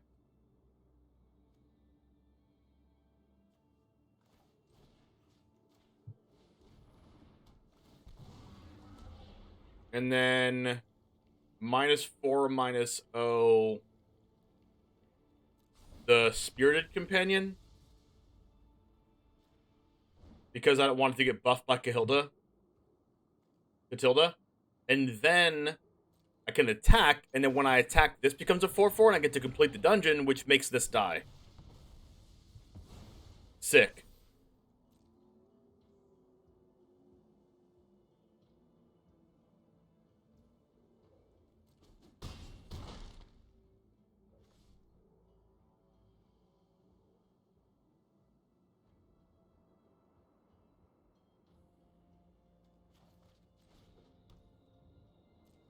Broken.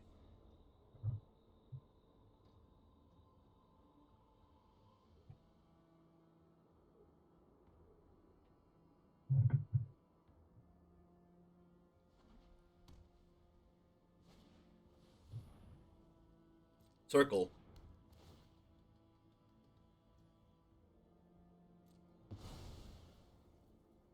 I might discard Liaisa to this to try to draw like a removal spell or something. But they can't disturb this anymore.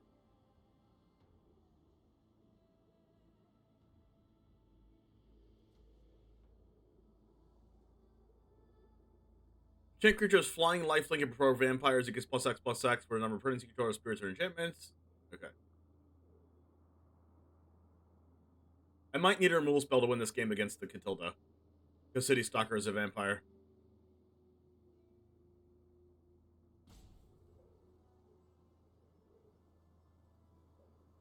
I don't know if they can kill the Liaisa, but it's like they have more Touch the Spirit Realms in their deck, right? So maybe I do want 2 of these. Wedding announcement. The card.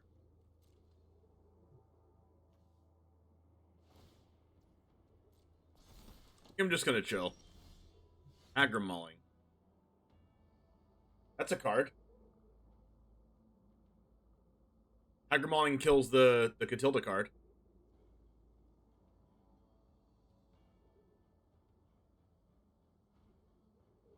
We play this. We attack because if somehow it dies, somehow, I don't know how it will, but, you know, I'll get it back if it dies if I play Liaison before combat. And then I'll use the Aggro Mauling to kill the Catilda card.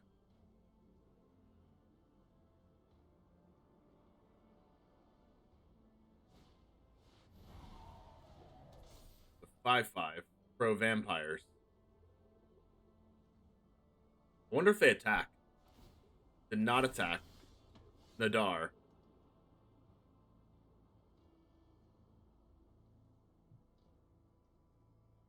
Okay. Let's see here. I think I'm just killing this.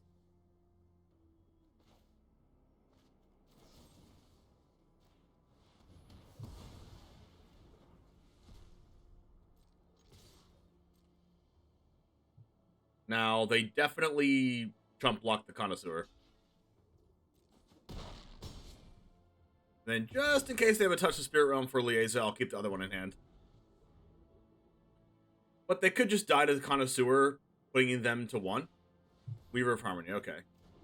And then the Nadar would be able to do the -1 life. Michiko? That's fine. Another Michiko. Okay, so they die? Okay, they're just scooping then. Liaison wins the game yet again.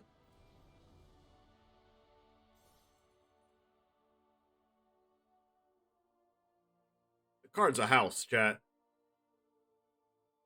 The card's a freaking mansion.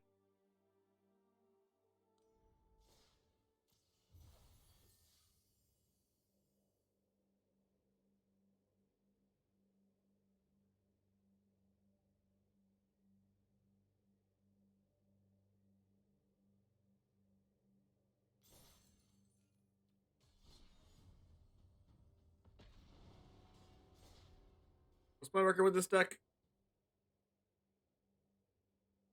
We shouldn't have lost to the green-white deck that we lost to before, so we should be 2-0 against that. So 5-2 is what we should be, unless if I didn't make that humongous punt against the Catilda.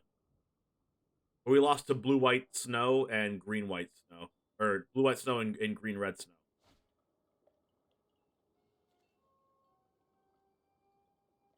Did I just play against you, Jim.pad?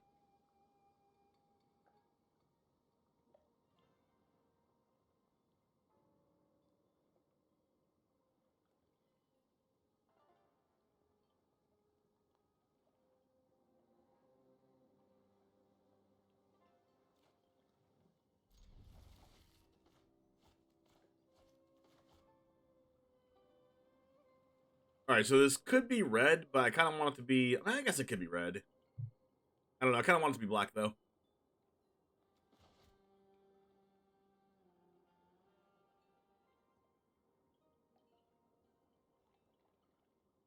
I guess if I go Forsaken Crossroads on white first, they're more inclined to think I'm like some kind of Jeskai deck.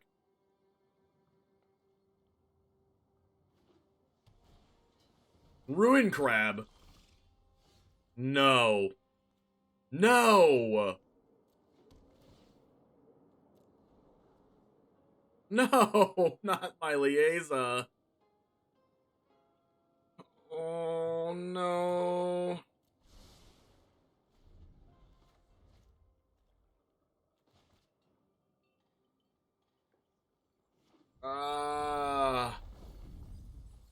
Crap. Crap.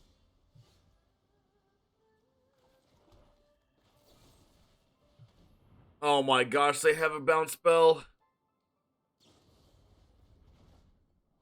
My hope is fading, chat.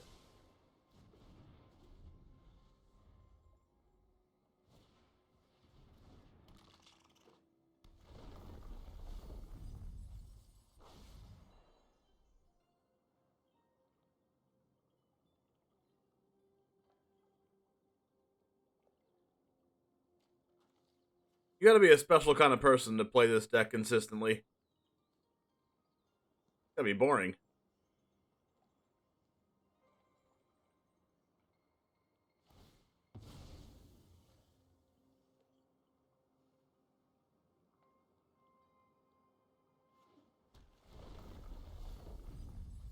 Oh, they're milling all my good cards.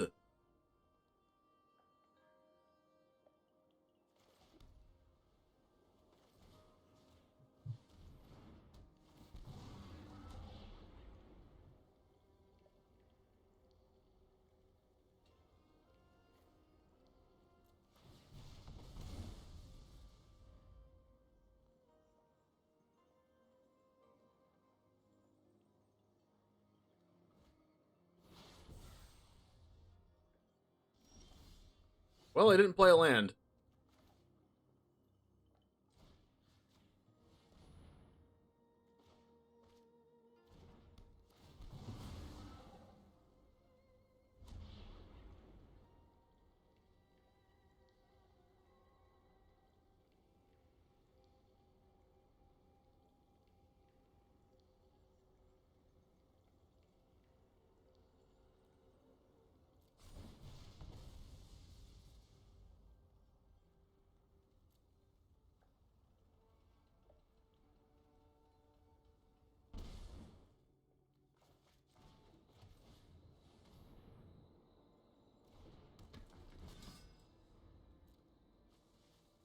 At least they're not hitting their land drops.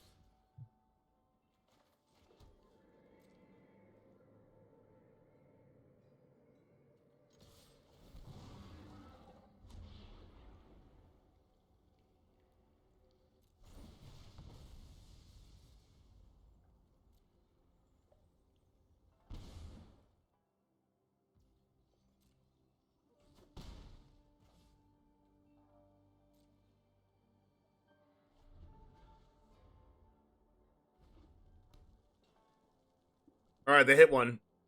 Let me know, lose.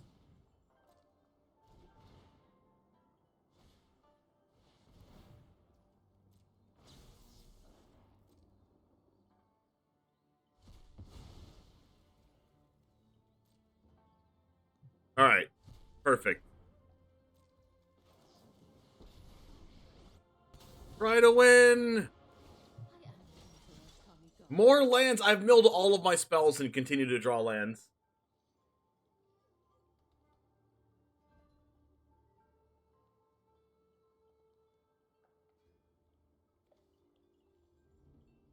Oubliette on the Tomb of Annihilation just affects me, not the opponent.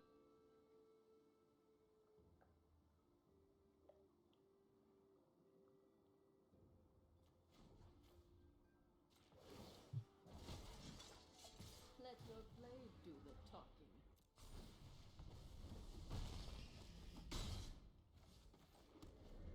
Alright, please don't kill me, opponent. Please don't Tasha's me.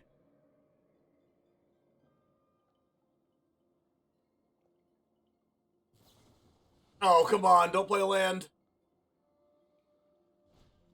Oh my gosh, are we gonna live at one? Are we gonna live at one card?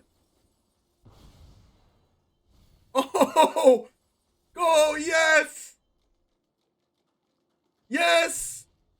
Live at one card! Yes! One card remaining. I have no deck. I have no library. They lose. Isn't that what they want me to do? Have no library? Hold on. How did they scoop? I have no library. Isn't that what you want, opponent?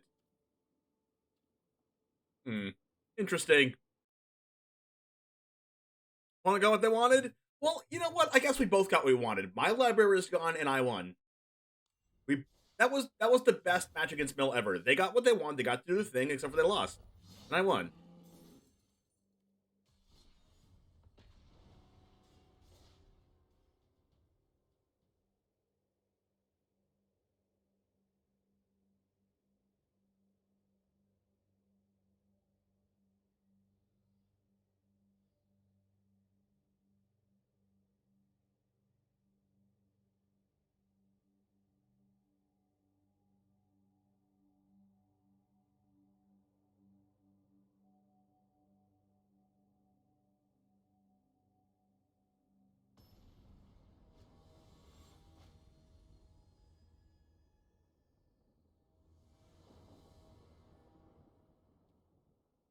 Keep.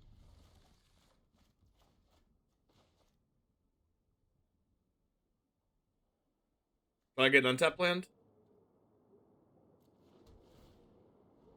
Perfect.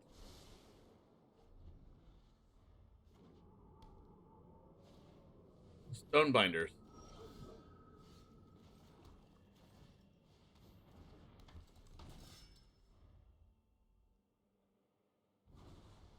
Whoa, it's a hull of Storm Giants. Did not expect that. Oh, insane. When you foretell it grows the Stonebinder. Freaking broken.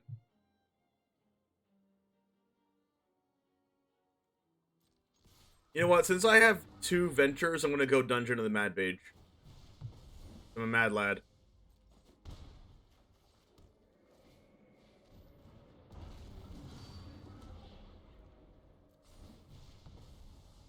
Valky? Eh. I don't want an untapped land for City Stalker. I'm going to go into... I guess I can make a treasure token anyway. Or I can make something not block. They can foretell something, so Stonebinder Familiar can kill the Nadar. Yep. Whoa, Jeskai. Oh, it could be Demon Bolt.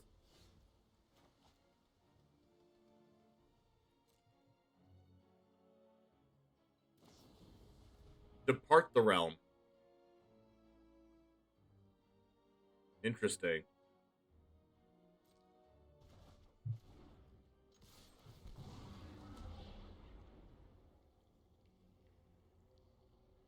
Make a treasure. And then I get to do this. And this.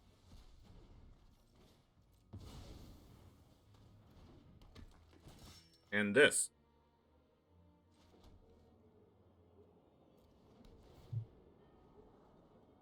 Take a land. So I can go City Stalker, tap land, and then cast Liaza. Please don't sweep. Okay, I think they have Doomscar in their deck, probably. Crush the Weak, so they're just a Foretell deck.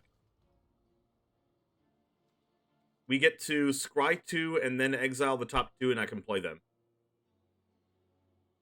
Or make 2 1/1s.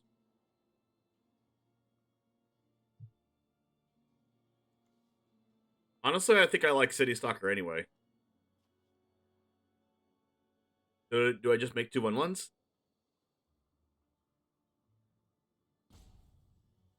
No, because the 2 1/1s lose to Crush the Weak anyway.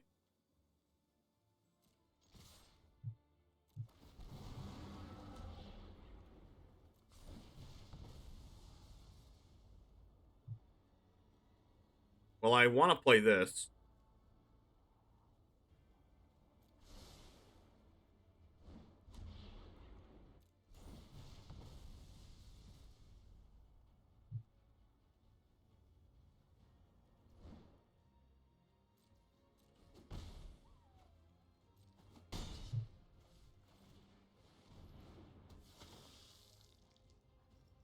Another showdown? Alright, so that means they don't have access to a sweeper unless that one foretold card's a sweeper. And they can't foretell from exile anyway, because that's not how this works. Okay. Hogchamp.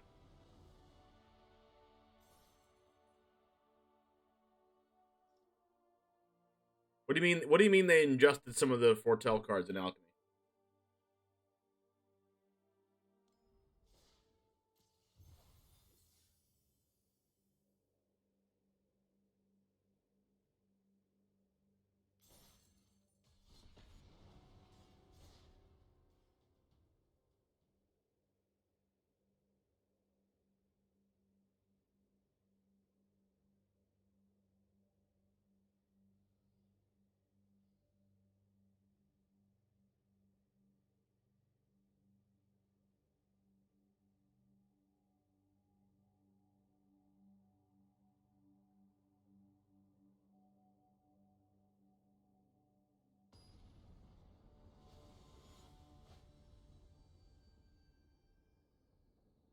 Oh, Orange Epiphany, true.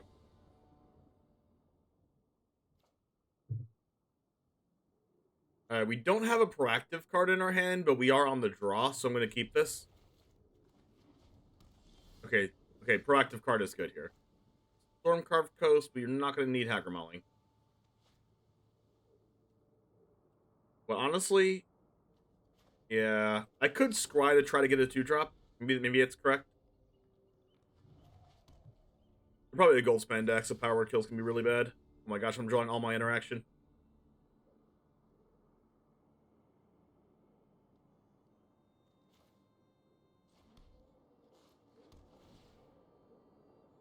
I'm going right here because I have all my other colors anyway. Try for not that.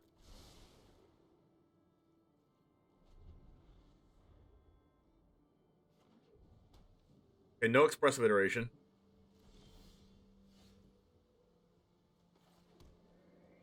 Got nothing. They missed a land drop. I don't. So that means they for sure don't have Jawar Disruption. They could have Salt coming though. No Salt coming. They also don't have. They also don't have Divide by Zero. Anata? Oh my gosh! Every piece of interaction in my deck. Come on.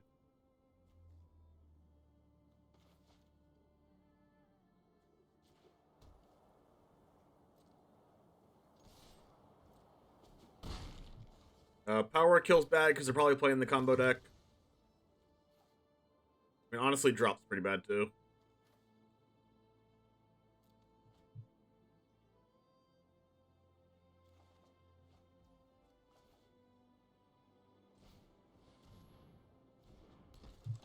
Invoke's a really good card. Oh yeah, I'm aware.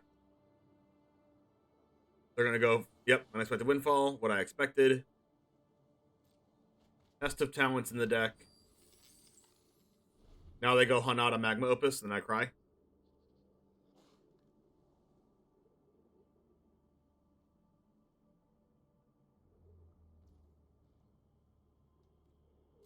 Or they could just not have it. And I can March a Treasure. Probably not good though. God. So much interaction.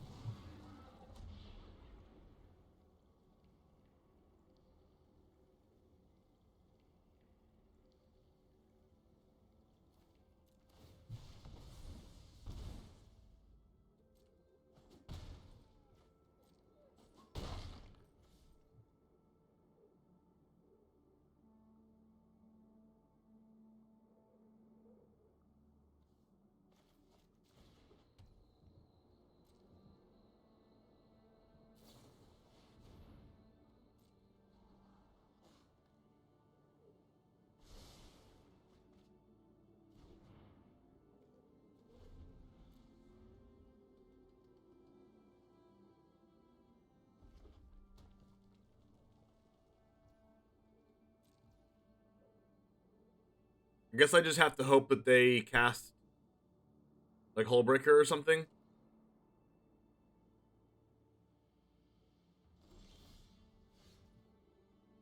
Discard Nadar.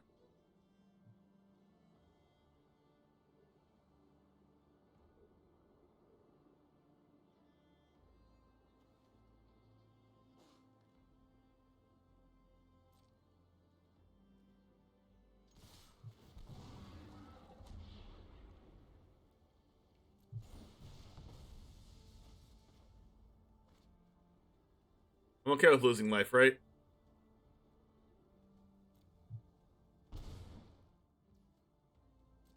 They lost life? Interesting.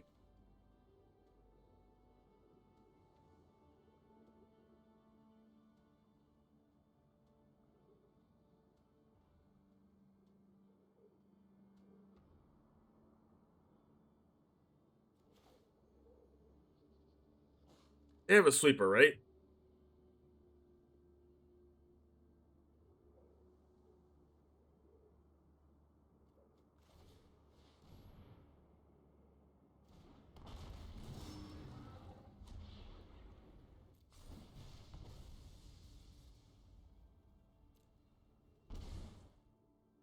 They're really going low.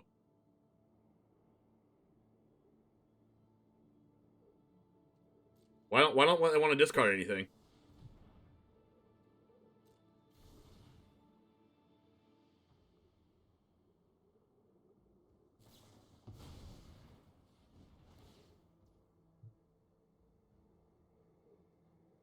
Multiple test of talents? There's no way they need all their cards.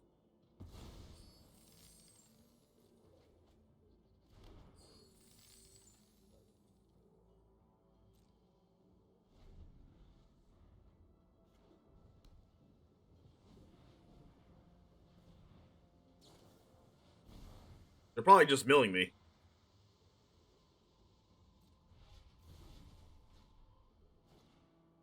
Yeah.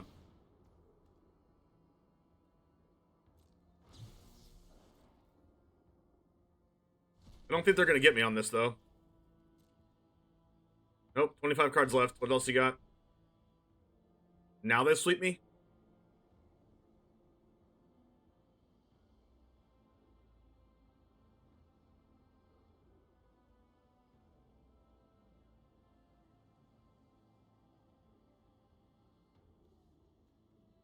They should not have taken the life. They should have just discarded cards.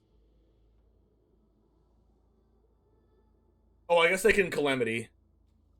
They're gonna Tasha's. They don't have double Tasha's engraved, though. They can Tasha's plus, that's it. They're gonna Tasha's me one more time with Calamity, if they have that. Or just sweep me with Burn Down the House.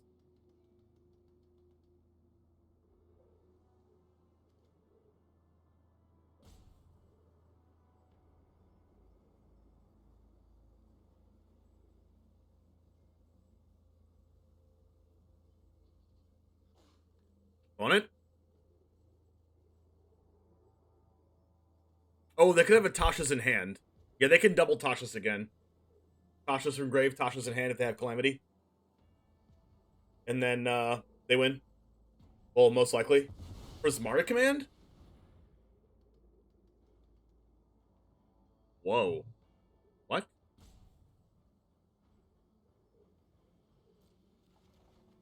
Oh, they're drawing me.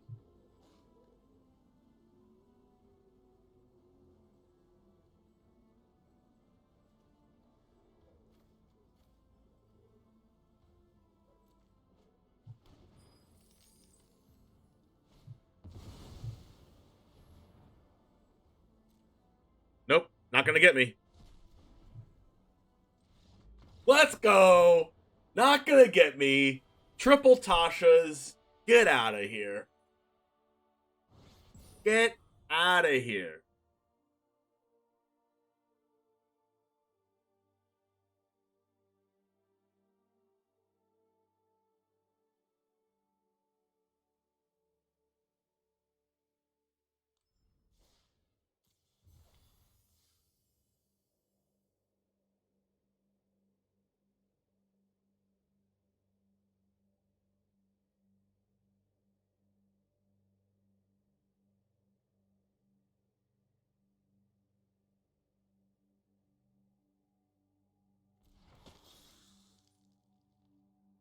All right, how much time was that? 8, 12 plus 6 is 18, plus 9 is 27, plus 15 is 45, plus 16,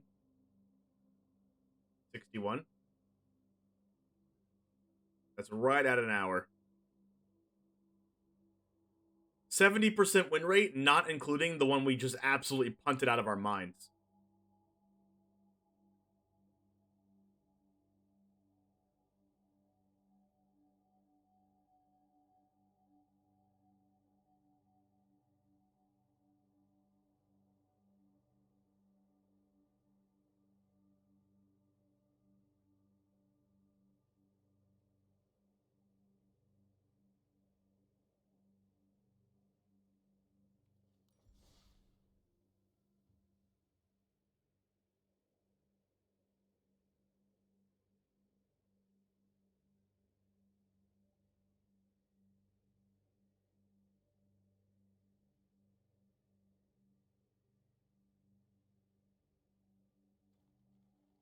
I like this Mardu mid-range though, so I think we're gonna keep playing that one after this.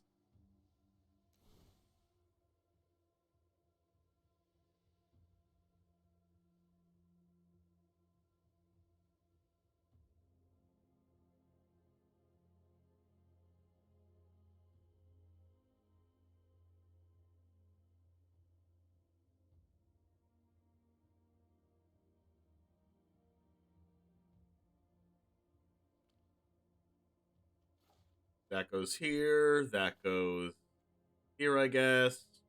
This goes here. This goes here.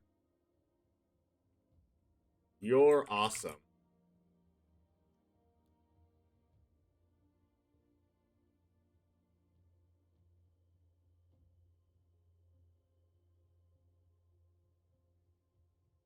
Always feels good against winning against Mel. Oh my gosh, I know. City Stalker Connoisseur is so good. Like we discarded what? A showdown, a couple hallowed hauntings, right?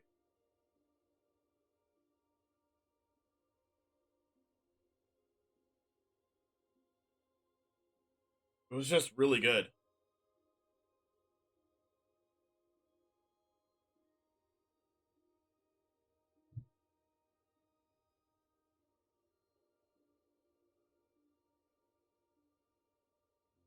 One second.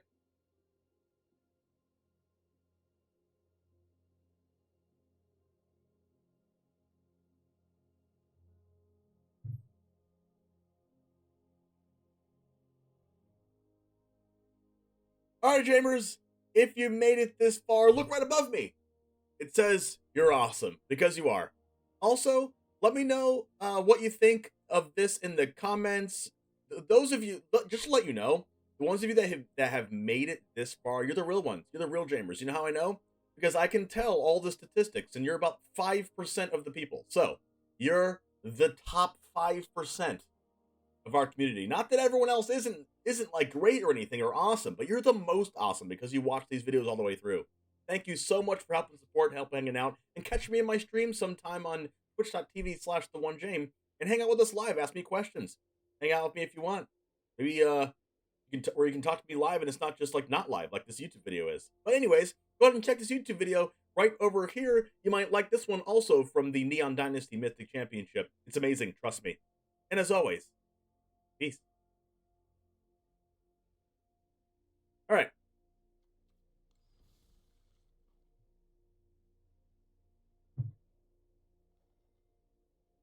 Let's play some of this Mardu mid-range deck because it's awesome.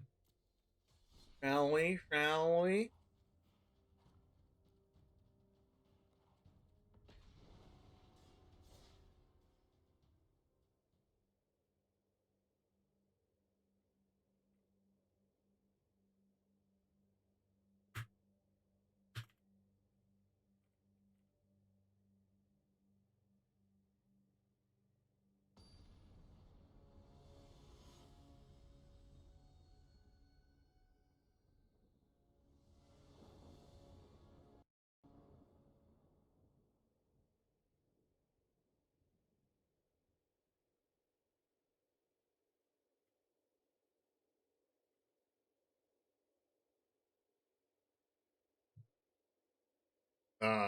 Game?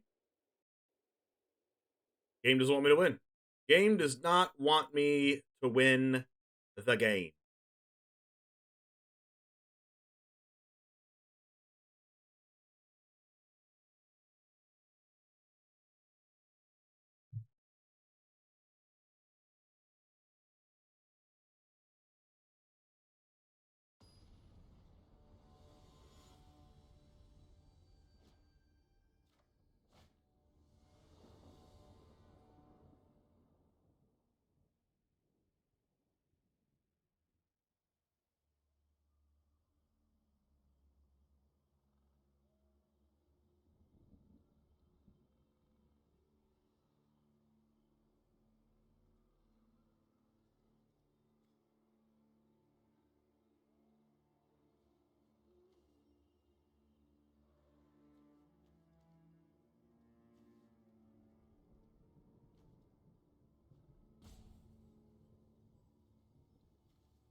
I'm gonna go this first. And hopefully they play a turn 1/1 drop. Please play it. Yes! Oh crap, this is Ward. Yikes. Come on, not a 1-drop with Ward. You're kidding me. Right? You're kidding, right?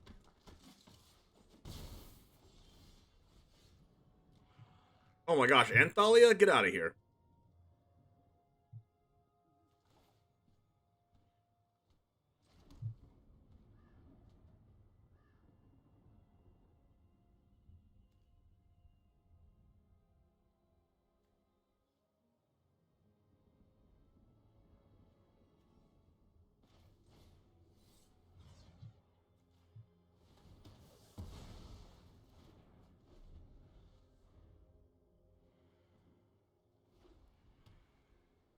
Like, I don't really care about this chaplain.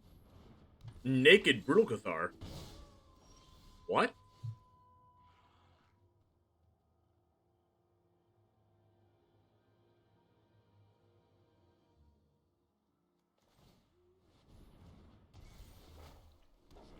I guess it's time to play my token now.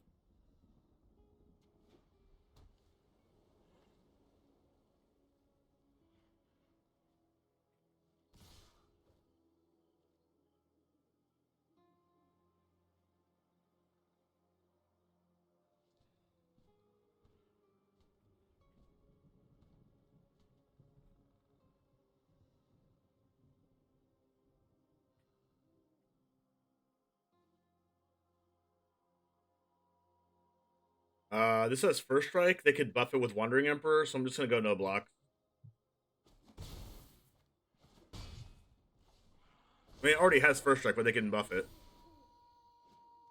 Discard up to 2 cards.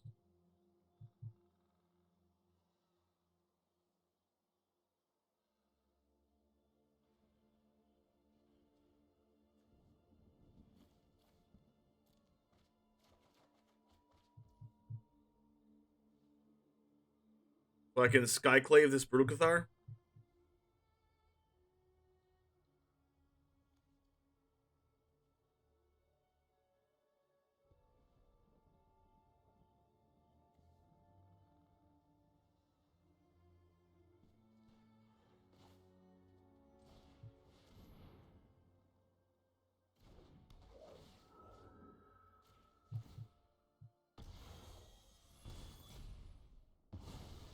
They have Wandering Emperor, right?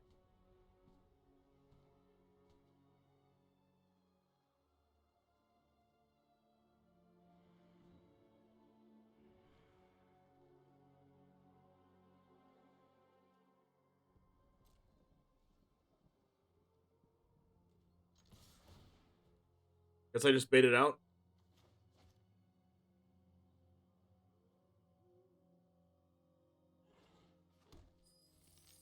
I'm not blocking with this anyway.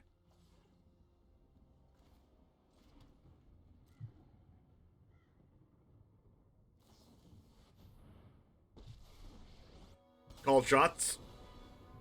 I've learned much during my travels. Let me show you. May your blade strike true.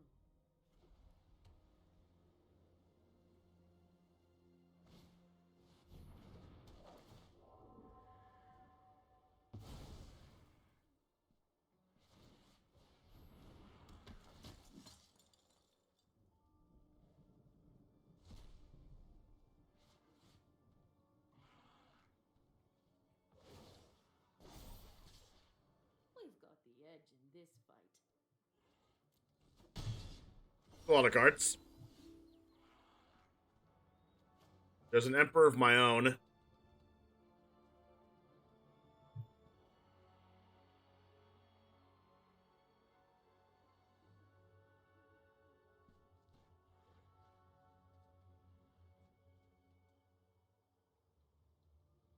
I feel like I should have 5 mana available.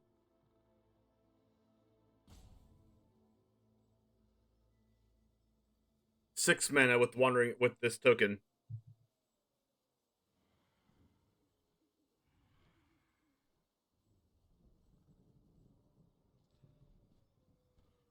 I think I should Brutal Cathar the 3/3, attack with the 2/2 on the Wandering Emperor. Or attack with both of these.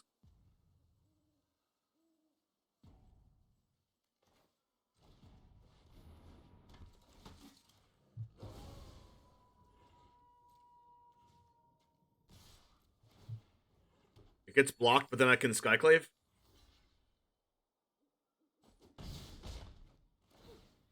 Always glad to meet my match.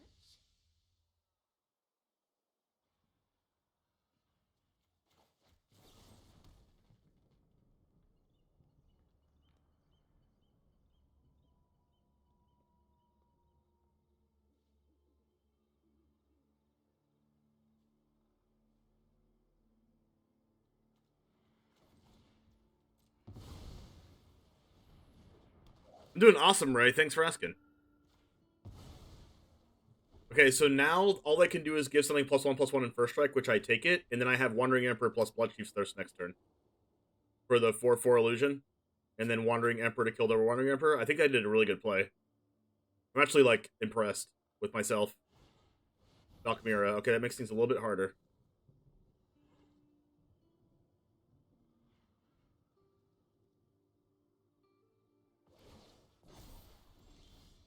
Strike fast and strike hard.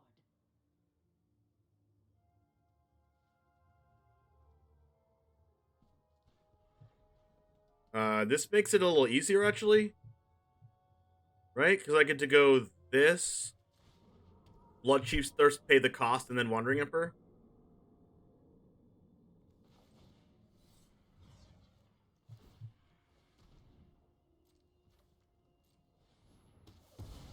Tomorrow, guys, we'll preview an Alchemy card on stream. Is it a sure thing? Yes, it is a sure thing.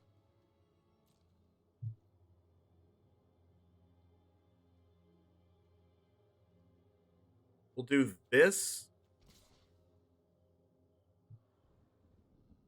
This. This way, they block my 3/3 and die. Or they block my 2/2 to try to 2/2 to try to do a value block. Putting Wandering Emperor, or they block my 3/3 and then put Wandering Emperor to 1, and then I Wandering Emperor the Skyclave. So these two are going here.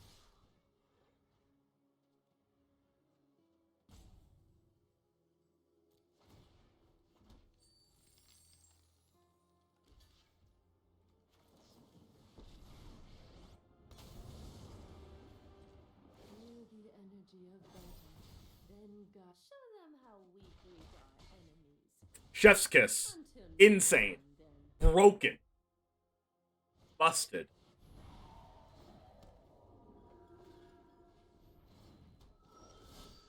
Legion Angel. Okay.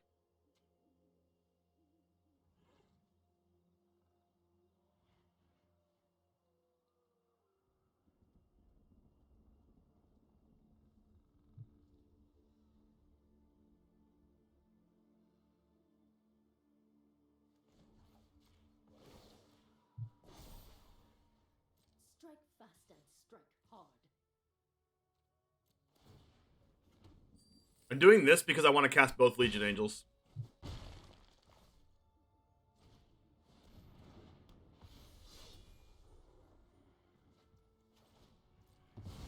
We're busted.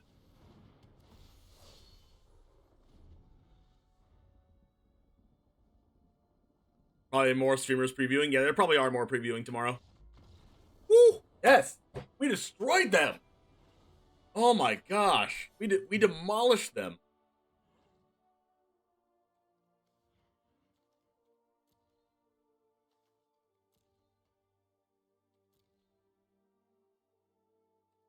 You know what? I might have learned how to play these type of decks from the Mythic Championship, to be honest.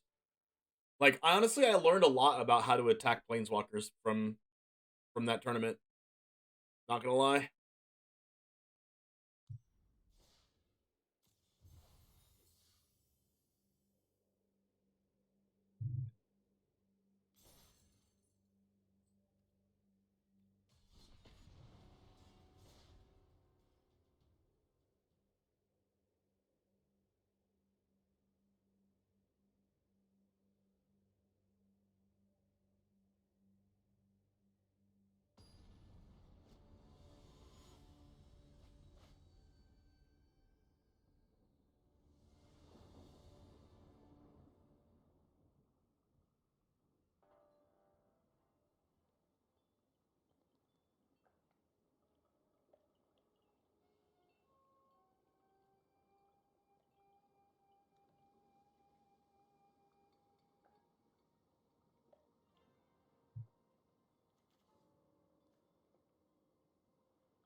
Nerdy C preview one Steve mentions on Jaffer stream. Not sure what was the card though.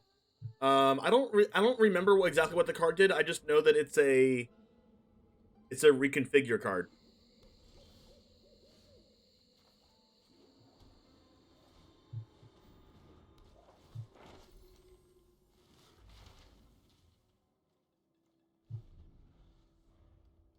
Little Venus was doing a cosplay, making to preview a card tomorrow also. Oh, broken. That's awesome.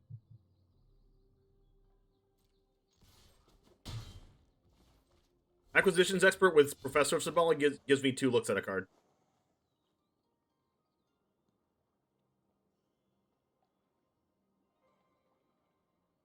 Boundary Beetle, yeah.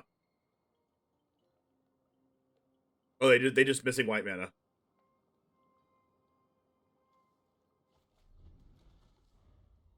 Please don't draw white mana off the top. They did not. I mean, I can just keep discarding their hand. Fine with that. Let's discard all your white 1-drops. Gonna have to give me a look at stuff. Thalia. Yep, let's get rid of that. Oh my gosh. How about we look at another card?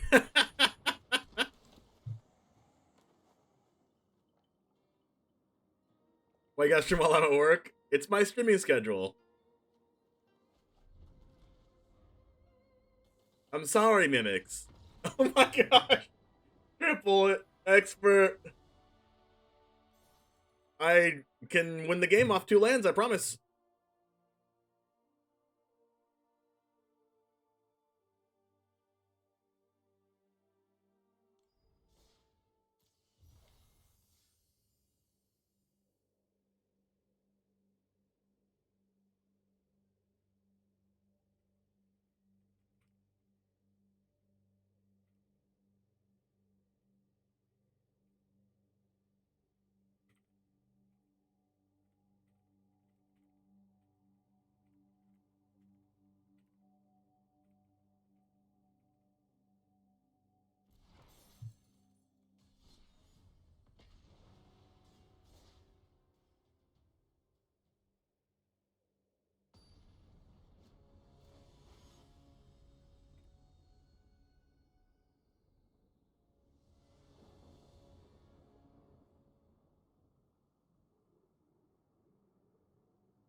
Yeah, that's a hand.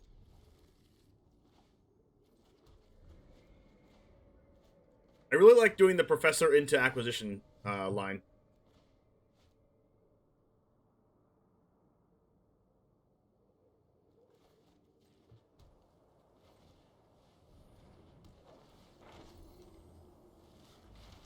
Maybe with this because it's a control deck.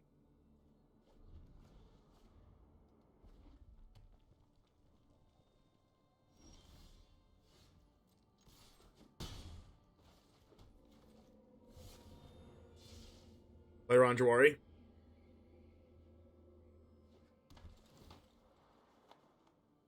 Maybe they kill Professor in response with Spikefield Hazard. Or either one of these. But nah, I don't think that's good. I don't know. Maybe it is good. Double Demon Bolt. Well, I guess I'll choose 1 Demon Bolt.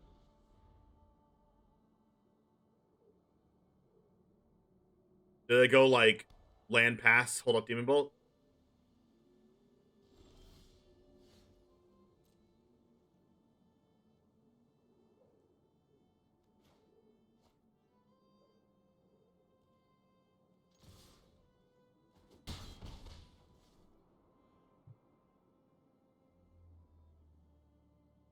Yeah, that's Cinderclasm. But they don't have double red for it.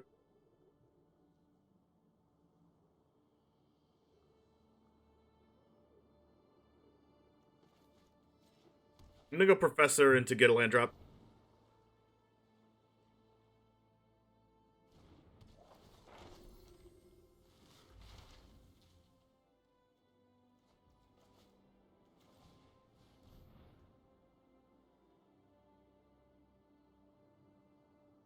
I'm getting a white here.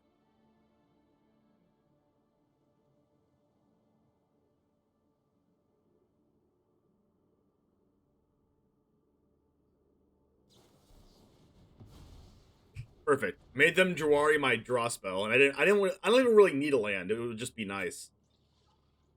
But I got them to use their Jawari on it.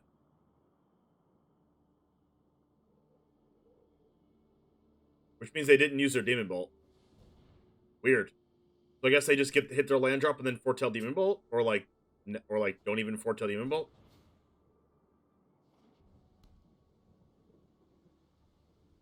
It looks like they're not foretelling it. Legion Angel, really good. Go ahead and start by attacking. They kill a Professor of Symbology here, I think, to not take 5. They actually had Cinderclasm. Well, I guess now I get to cast Legion Angel.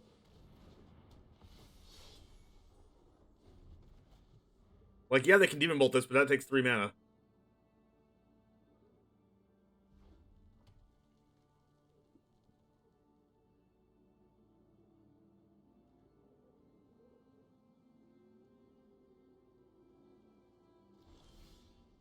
Spellbinder's good.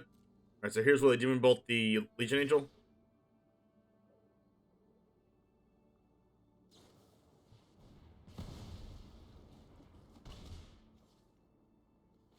Spellbinder plays around Jawari.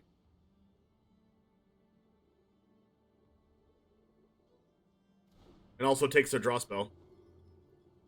Hullbreaker, Jawari.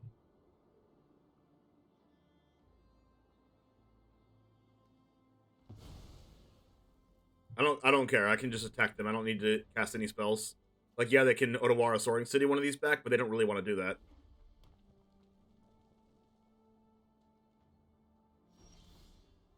Oh, Vanishing Verse is pretty good. I need to make their Soaring City as bad as possible.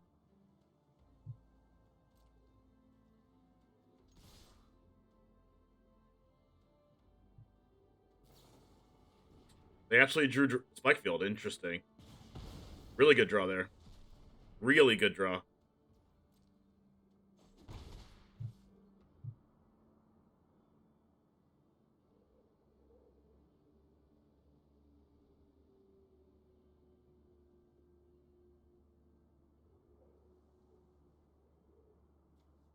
I'm gonna go ahead and make it daytime.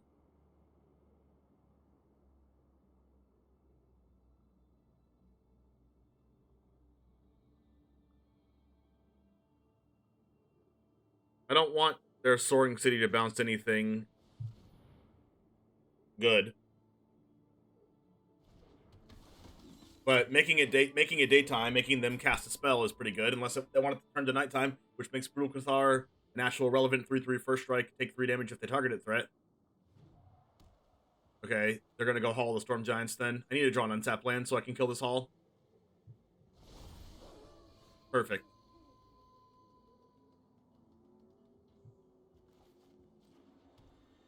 Because, like, they don't know I have Vanishing Verse.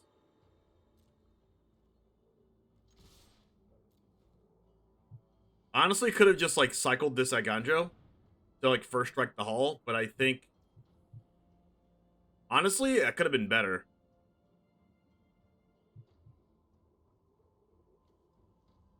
But I think I'm just gonna do this. Because, like, like, maybe I should have cycled this? I don't know.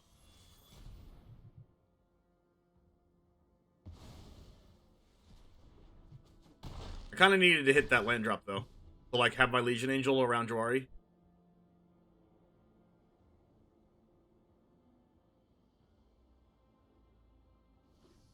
It was kind of broken that I could Aiganyo first strike this. That's a good draw.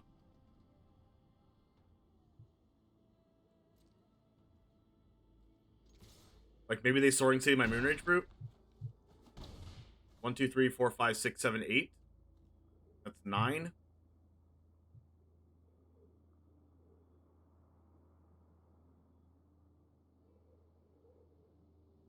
They're at 4.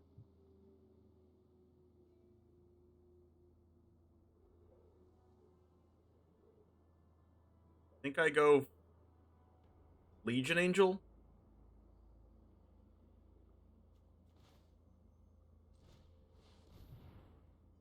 Then they probably, like, bounce the Legion Angel.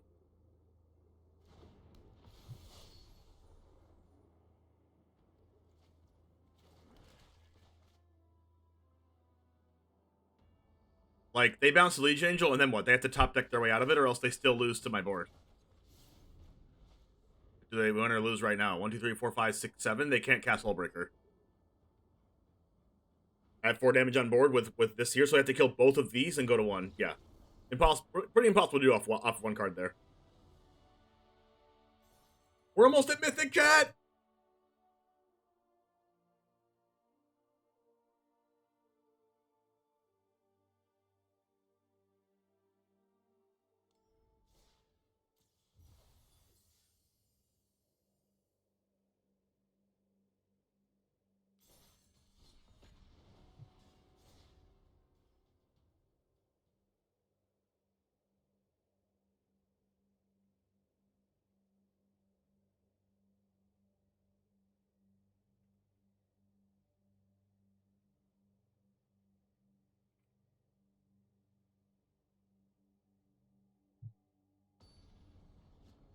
Apparently, the qualifier weekend 26th, 27th March is sealed, plus draft Kamigawa.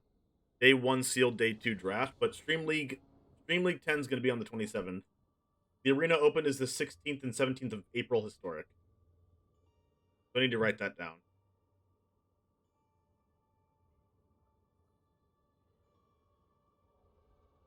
April 16th, Arena Open historic.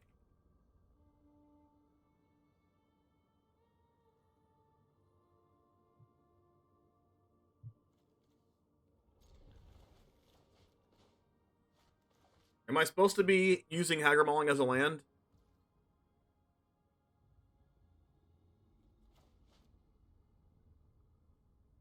I'll hold off for now. Okay, good. Glad I held off.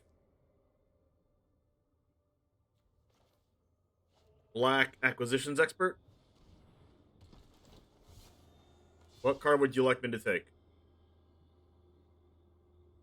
A basic plains.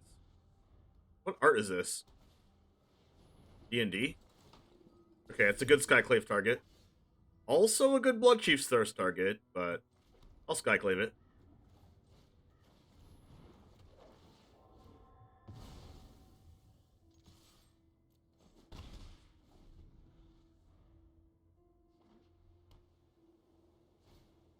Archon of Emeria. Unfortunately, this comes in tap.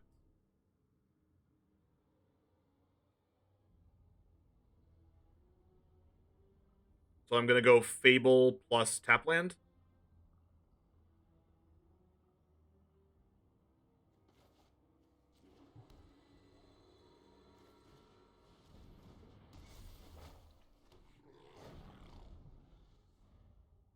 And then in what? 1, 2, 3 turns, I can start blinking Skyclaves and Acquisitions.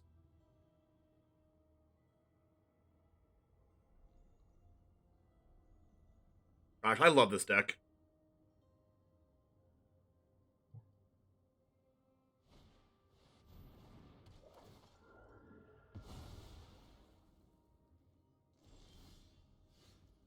Brutal Cathar.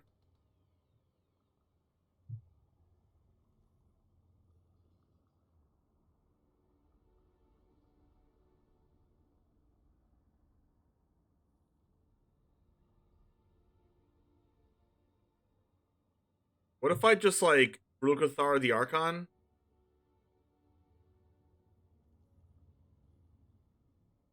Attack with everything?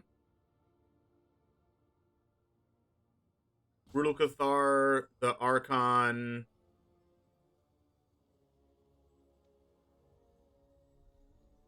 I want a Brutal Cathar plus Bloodchief's Thirst.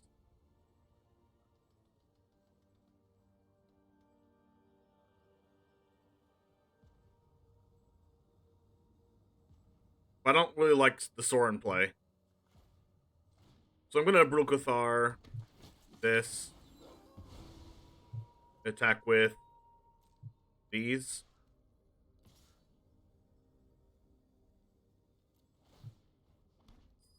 I get a treasure which allows me to go Sorin Bloodchiefs next turn. Or Hagra Bloodchief.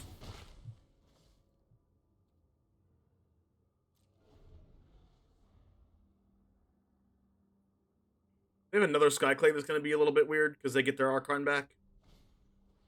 Oh, sure. I'm not scared of that. Hopeful? Sure. Double Blood Chief. I could just make it nighttime. I think making it nighttime is probably pretty good.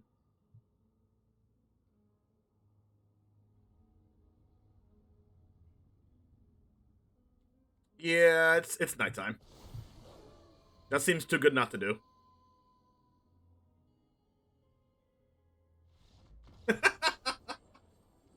Oh my god. This deck is very good.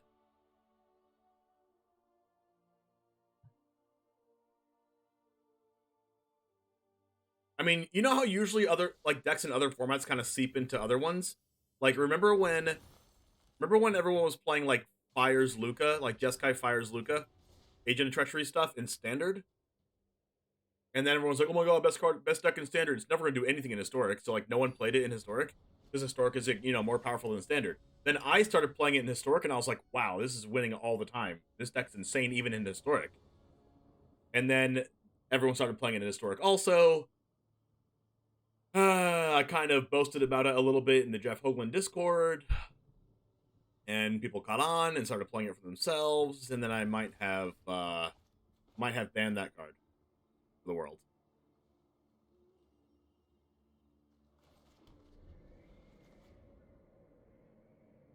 Havu Lord, how's it going? Havu Lord. This is definitely a play Takanuma Professor of Symbology. I don't know what deck that is, but I might want this reduce. Hey, Kavu Lord. Like a Flame Tongue Kavu Lord? Check for traps. No, not my Sorin or my Fable. Crap. They're gonna take Fable, right? They took Sorin. Sure. Maybe that's because they have an answer to Fable.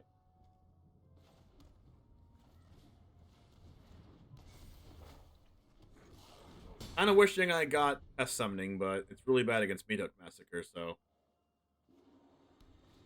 Ooh, Restoration. They're playing white. Okay. Another Fable.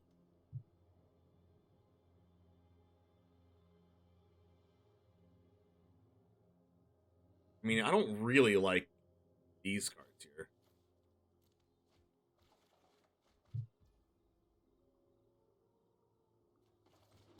Well, Chief's Thirst is okay.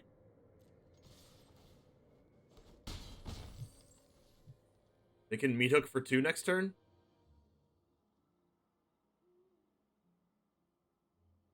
I think I'd chill because of that.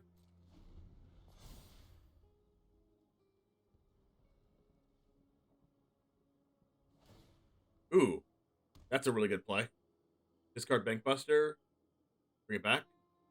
Backlave, where are you at? They could have Wandering Emperor. Check for traps. They take my Fable.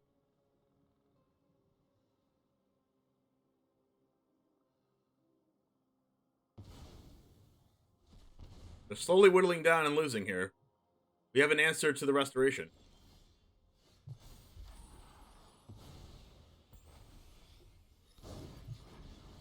So now they Meathook. Which is unfortunate.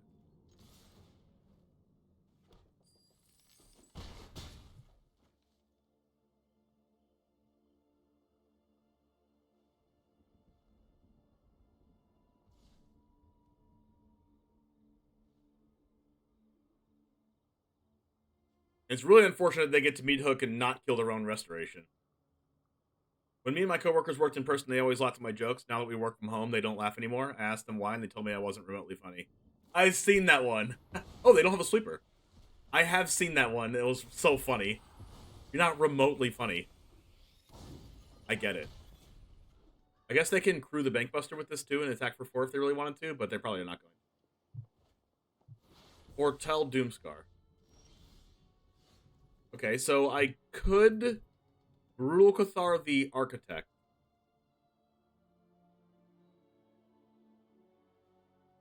and then they crew the Bankbuster in response, and then I Blood Chief's Thirst the Bankbuster, then they draw a card. But then I get in for... Well, but then they Doomscar, and then Brutal Cathar dies, giving them back to Architect as an enchantment. They get a white source, then they get their card, their Bankbuster back.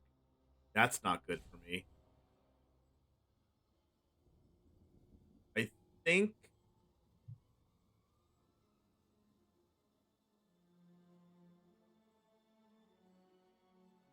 If I Blood Chief's Thirst the Architect, then they can crew it.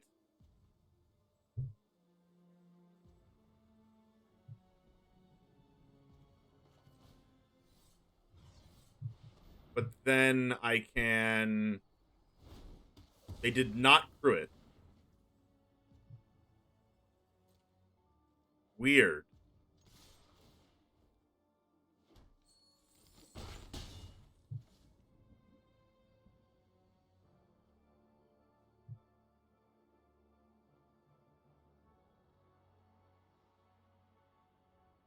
I pass?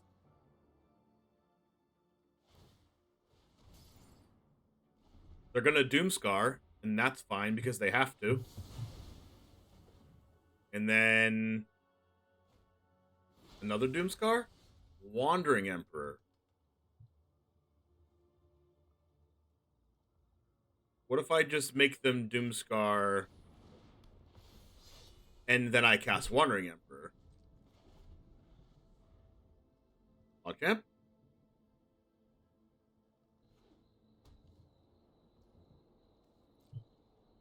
So they have their own Wandering Emperor?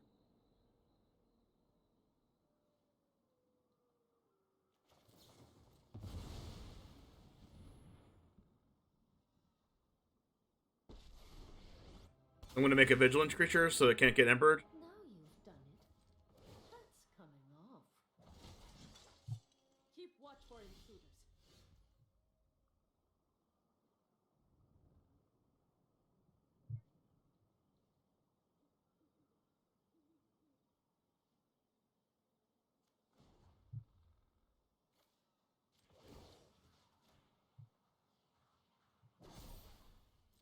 Remember your training.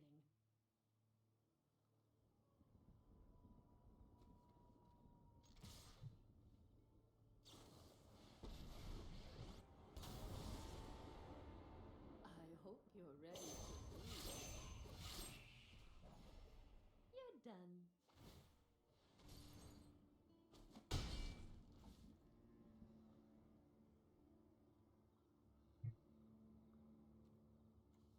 And then they Doomscar?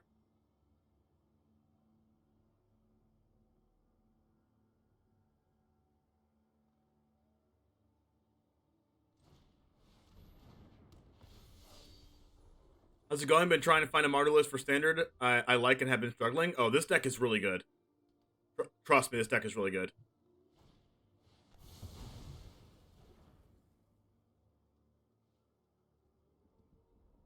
If you look at my Untap profile by typing an exclamation point deck in chat, you can also watch my YouTube video with this very same deck.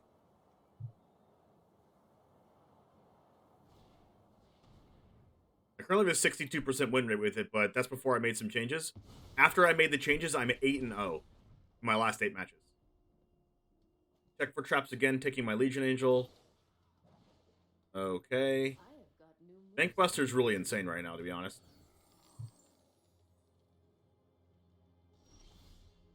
A lot of Brutal Cathars. Gosh, I wish I had one more land.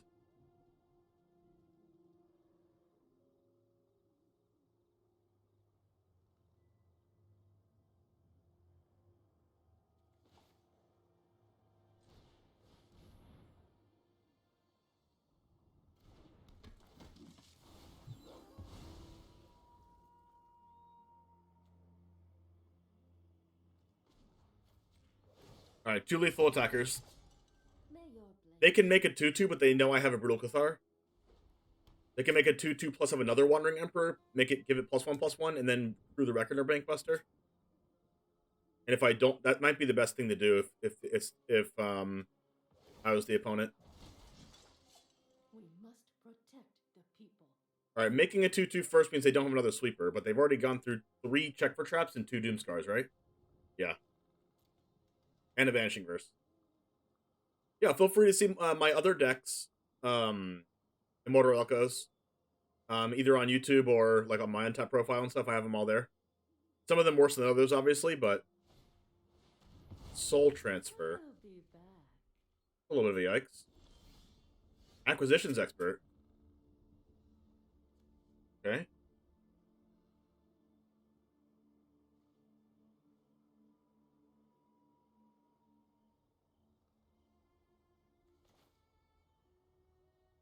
Oh, let's go for it. Like, yeah, it's only going to get 1 card here, but maybe they need both of them.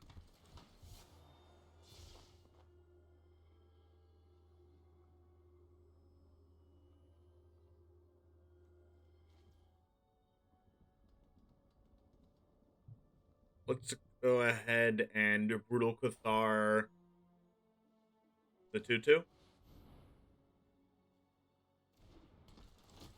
But they know I had Brutal Cathar, so, like, I know they have something. I think it might be like another Wandering Emperor that I have to go for here.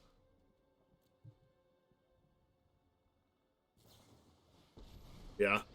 Because if I don't attack with Brutal Cathar, then they just make a 2/2 and, like, we chump, right? I am almost sad to see Like, you go. like I have another Brutal Cathar, but yeah, they lose anyway. Keep watch for intruders. Final boss, chat. We are currently 8-0 in our last 8 matches.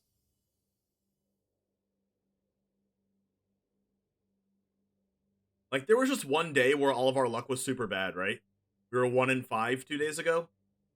We played against Mono White 3 times and Orzhov once and lost all of those, and then played against Runes twice and won 1 and lost 1. But after I made the changes, with like after I added the Blood Chief's Thirst in the deck and the extra copies of Elite Spellbinder and the Professor of Symbology package and the Legion Angel, and I think the Voldaren Bloodcasters were the problem in the Squad Commander. So after I took the Voldaren Bloodcasters totally out of the deck, I've been 8-0. Like, after I took the party synergies out.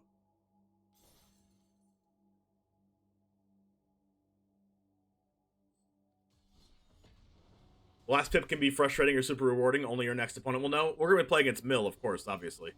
Because it's the last opponent. Oh my gosh, is this Z? Is this the Z that's in this chat? Oh no. Z, are you in chat? Z Gaming? Okay, Z is not in the chat.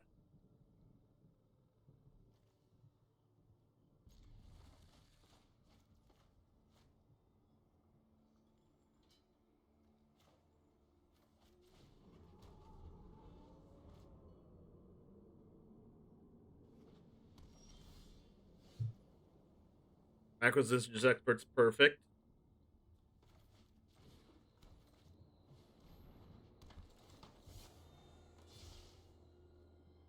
You got Z.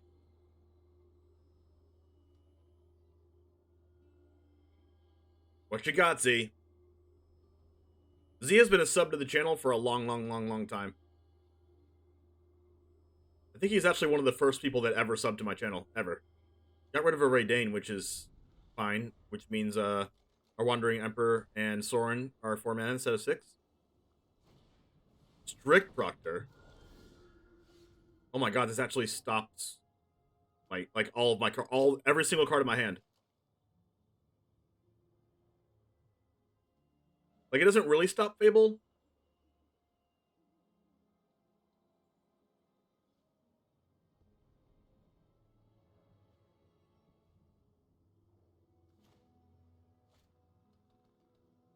Like, yeah, I don't get the 2/2, but at least I get to do the other things.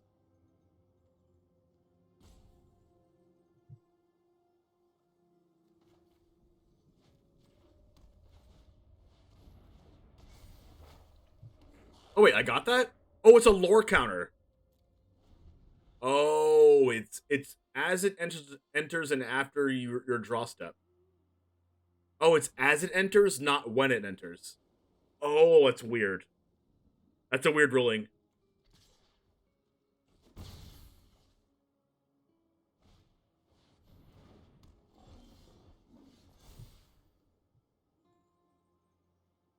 Honestly, I kind of want all these cards.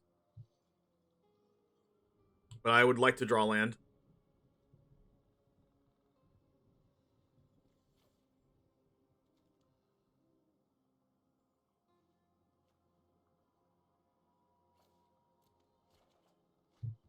Okay.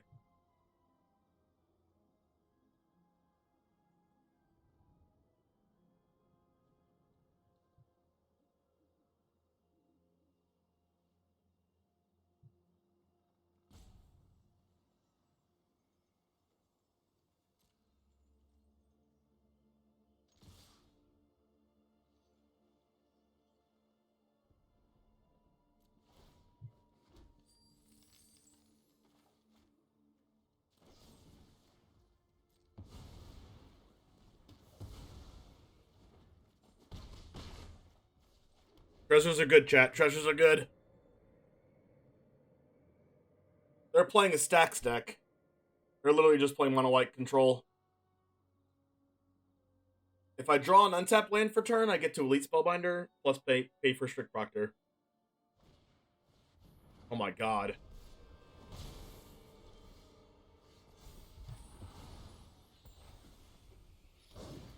So I can't pay for Proctor, but I can still do this. Oh, I can pay for it.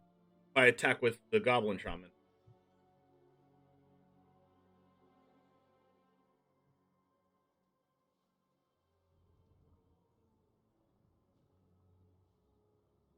But do I want to trade?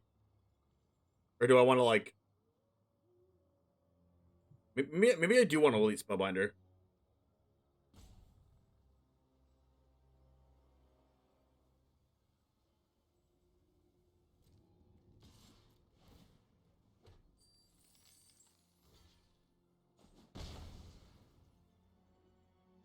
Elite Spellbinder or Brutal Cathar?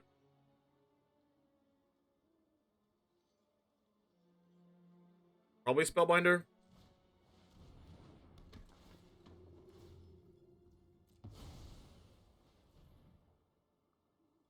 Wow.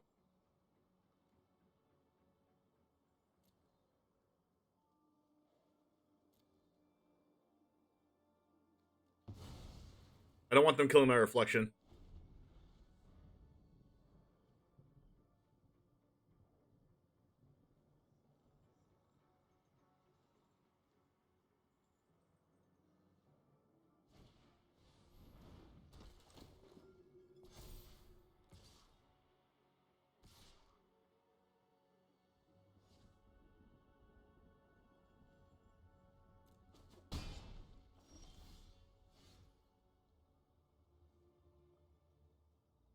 Good draw.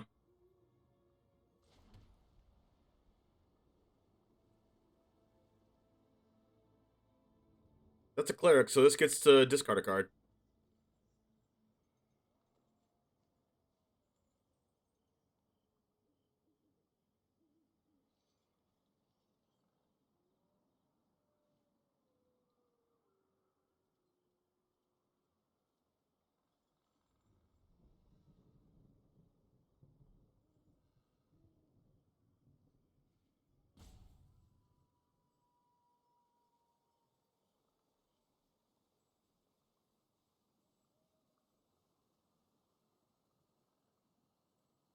What if I go to my end step?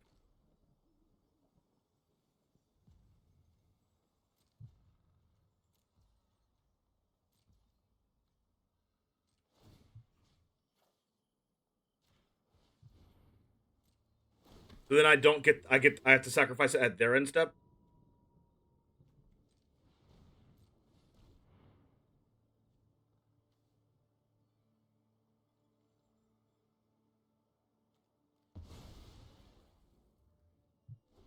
And then even if they buff the Raydane twice, I can kill it with double Spellbinder? They draw a land that can kill Kiki Jiki.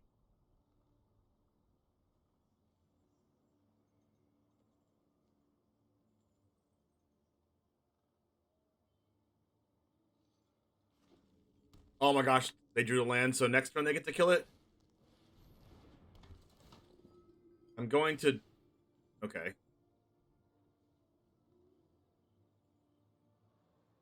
I would love to draw an untapped land so I can go Brutal Cathar plus pay 2 plus...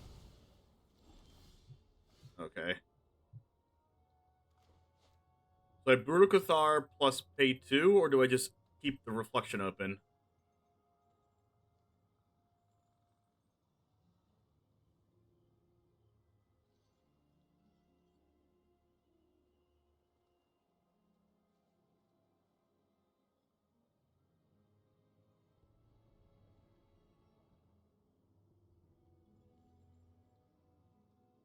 This is hard. Gosh, Strict Proctor is just destroying us.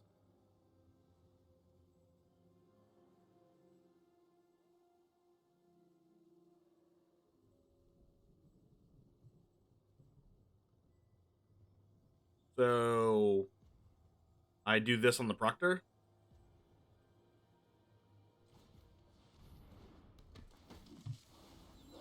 No, I do it on the Raydane.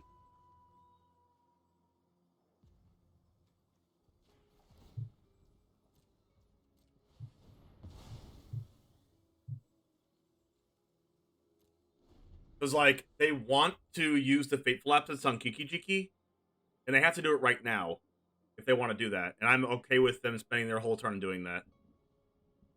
But if they play Raydane, then they don't get to kill my Kiki-Jiki.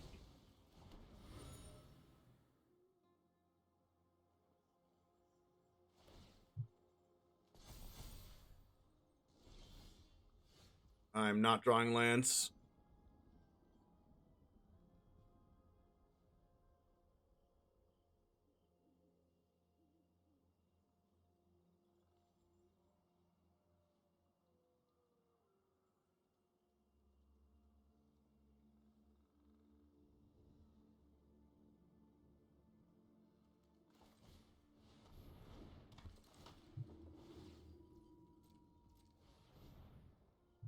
Another Fateful Absence?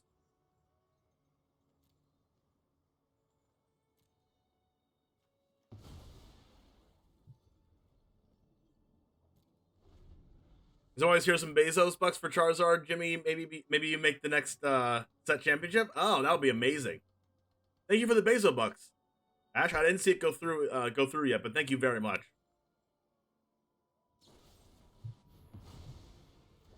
At least I'm making them use all of their mana. Ash, you're almost at a year. That's PogChamp. That's insane. Just some Bezo bucks. I guess I'm gonna draw a card and then play Fable. Or do I Brutal Cathar again?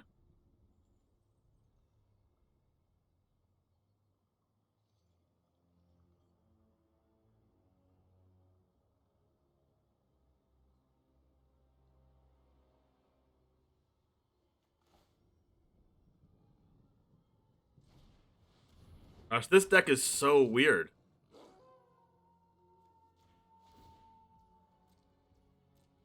Like, that Strict Proctor is broken.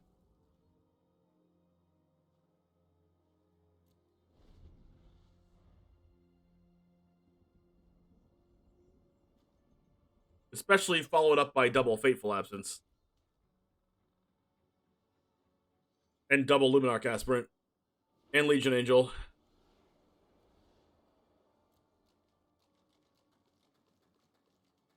Now they're one turn away from Legion Angel.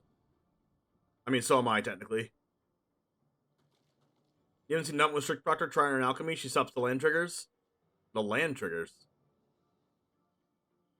What land triggers? Valkmira on the other side. I wonder if I'm going for doing nothing next turn. Oh, Forgotten Crossroads. Oh, wow. That's insane. Forsaken Crossroads. Okay, so now it makes my blocks really bad, right? Okay, I guess I didn't attack. Acquisitions Expert has to pay 2 mana again. But it guarantees to discard that card. I have to pay 5 mana to resolve this card.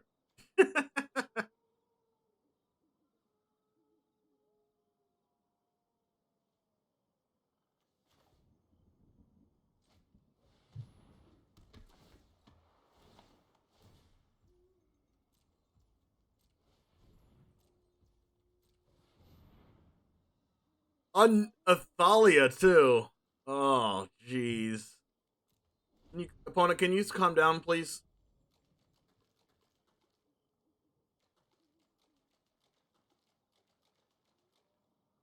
There's a way we win this, but I think it involves Skyclave Apparition and not Brulkathar. And I discarded a Skyclave already.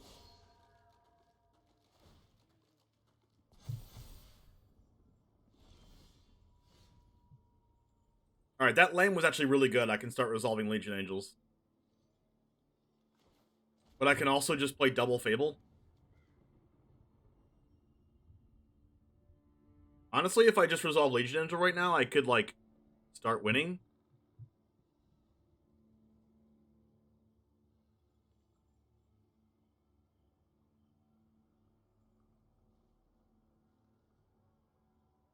Or I could just do nothing now.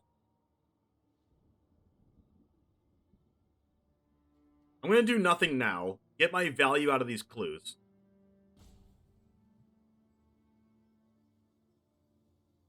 I'm going to do one and represent Wandering Emperor.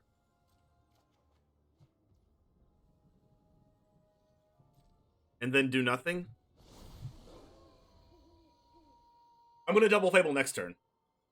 Unless they play Thalia.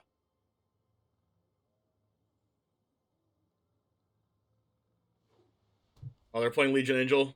Crap, I was kind of hoping they weren't drawing a land. Oh, they're not playing Legion Angel.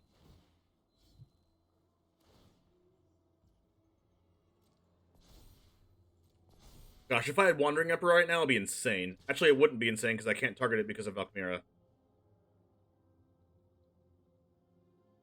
Am I chumping this? I don't think I'm trumping it. I can't draw Vanishing Verse either because of Valkyria. I'm just gonna take it.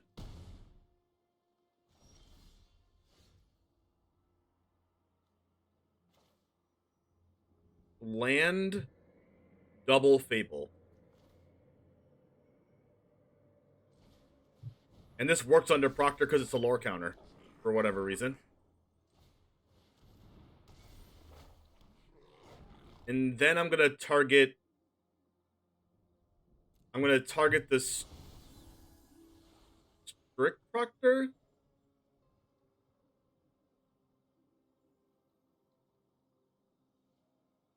Or Luminarch. Probably Luminarch.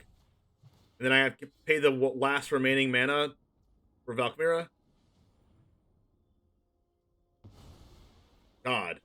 This game is insane. If I win, this is going to be broken. I'm going to jump block this.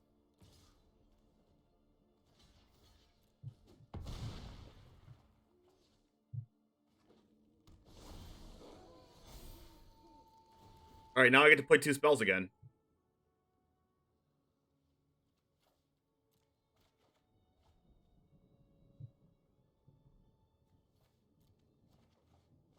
Oh, Vanishing Verse.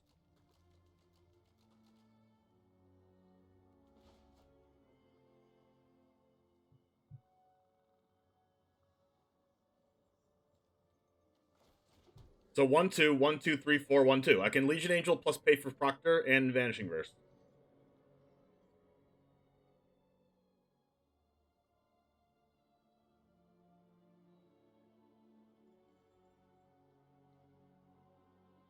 It's because of the wording. The counter isn't added as an ETB. It comes in with it. Oh, got it. Same with Hangerback Walker? Okay. So I Legion Angel. No, I need to pay for Valkyria. So I can Legion Angel and Vanishing Verse Valkyria.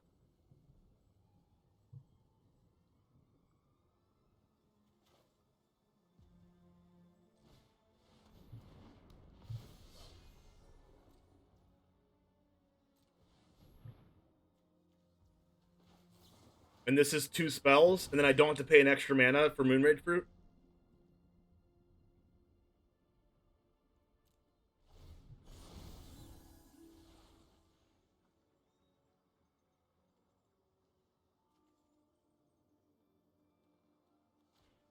And then I take Luminarch Aspirant, because now I can double block the big cave with Legion Angel and Elite Spellbinder. And then I'm going to get my Fables next turn, and I can start copying Elite Spellbinder and Acquisitions Expert so I never get a draw for turn. This game is absolutely insane. And it's also my win and in for Mythic. Oh my gosh, yes! Oh! I wish this was on YouTube, but it's not. I really wish this was on YouTube, but it's not. You know what? I'm going to record this for the Patreon. I dirtled so much opponent got bored? No, I systematically killed their resources. But yeah, I also dirtled. You here for it, Johnny?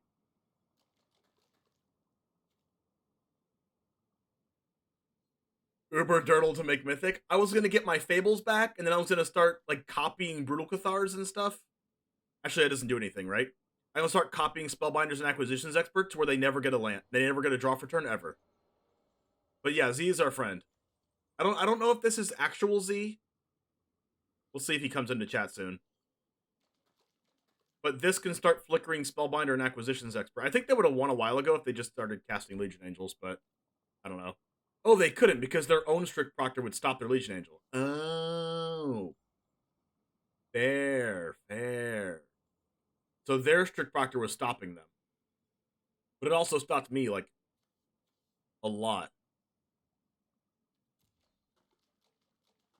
That was broken. You gotta craft this up. You gotta craft it up. And sub to me on YouTube if you'd like. So you can watch all these back. But you can't watch this back, but I might record this for Patreon. I just might.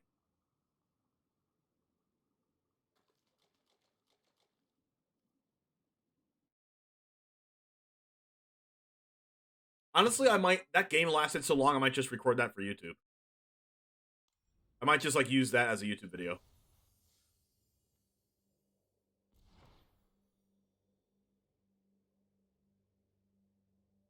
Can I take the VOD and turn it into a YouTube video? Yes, I can. I already did that today, though. We played Eli Kassis's championship-winning Orzhov Ventures deck that we're going to put on YouTube tomorrow at 9 a.m. Eastern. But I might just do this as a little bit of a bonus.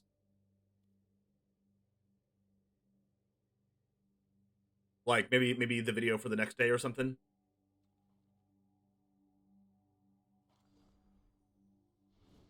Well, I don't know how that's gonna... I don't know how that's gonna go. You know what? I could just do it as a video, so I can just, like, make it now. Because I played enough... How many matches did I play in a row with this?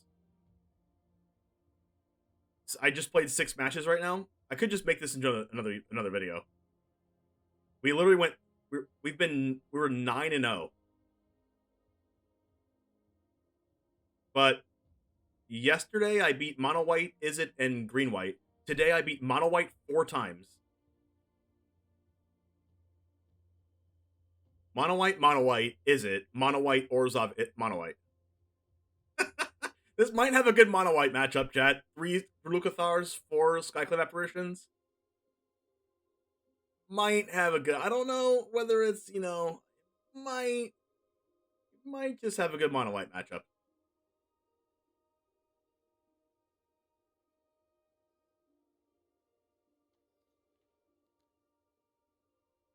You're also 9-0 with Mono Red Aggro. Nice.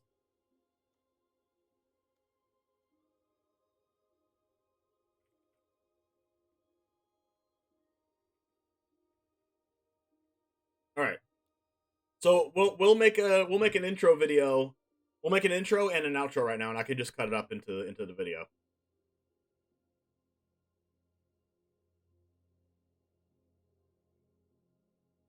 What's up, Jamers? We made Mythic with this, and we went undefeated doing it.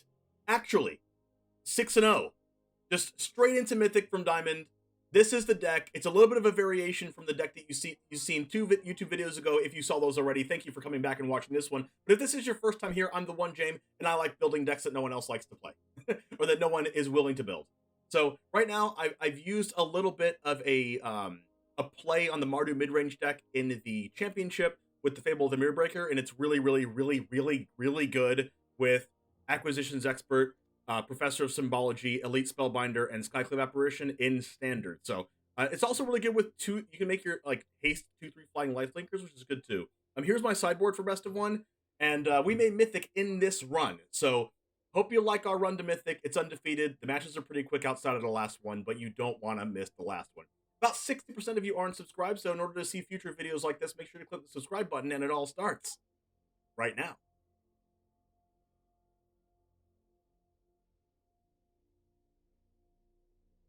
Was browsing the set championship decks, found one and played it. Been silly. Oh my gosh, I know. The Orzhov Ventures deck is really good too. All right, so now I'm gonna make the outro. All right, Jamers, that was insane. That last match was bananas. I can't even just explain to you that match was broken. This deck's amazing. It's my favorite deck. You've heard me say it already, but I'm gonna be playing this deck like on the ladder all the time by myself after I make videos, and after I do my stream, I'm just gonna be playing this. After I play Magic on stream, after I play Magic for YouTube videos, I play more Magic afterwards. I don't know. I'm probably crazy. But anyways, if you like this, hopefully you loved my run to Mythic here, and watch this next video over here if you'd like to see more of my content, right over there. And as always, peace. All right, what happened to Soultide Control? I love that deck too. I love mid-range decks. I love this deck. I love the other deck. I honestly think this deck is better than it though. Like the other deck that I'm playing on the ladder is our Soultide deck, which is right here. No, wait, not this one. This one's also really good. With the Nighthawk Scavengers. I like the Nighthawk Scavenger tech and the Concealing Curtains, but the one I've been playing on ladder is this one. And I'll bring this up for you. The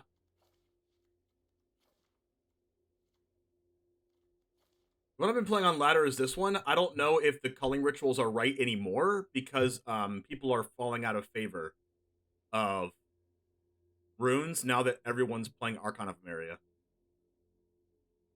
So honestly, I might just like take a culling ritual out and like play more removal spells. Like I really like Bloodchief's Thirst, so like what if I like do like this,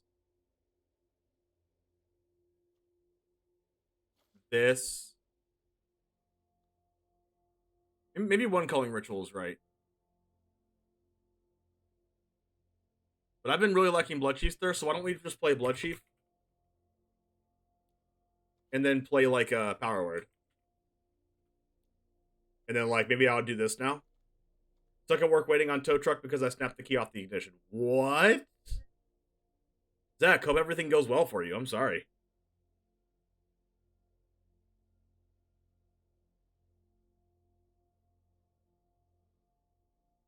But Culling Ritual, I mean, is still really good.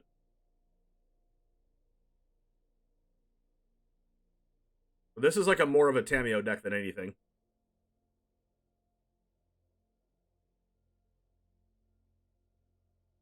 So right now, this is a great meta for Standard and Alchemy. I haven't been seeing the same decks over and over again. The only decks I really see over and over again is Mono White. So, but if you have a good Mono White matchup, you should be fine. Like, all of these decks have a good Mono White matchup. I even made a Mono White deck for Standard. And I like went like a little bit over 50-50 with it. But Grixis midrange really good. Sultai, Mardu, Adventures, and Sultai. Like, midrange being really good in Standard and Alchemy makes me so happy you don't even know. Like, it just makes me so happy. The great James of Land, how's it going? Welcome to Jamestown Astrals Flame. Let's freaking go! Astrals, I meant to ask you, are you showing that video off tomorrow, or can I show it off to the stream today? Probably not. Probably showing it off tomorrow on Twitter. And you don't want people to watch it before that? I haven't seen it yet myself, though.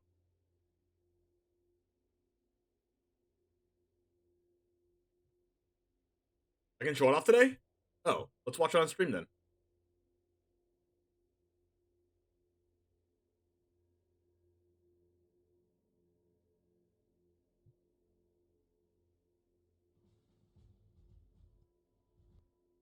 You ready? Are you ready, kids? I can't hear you.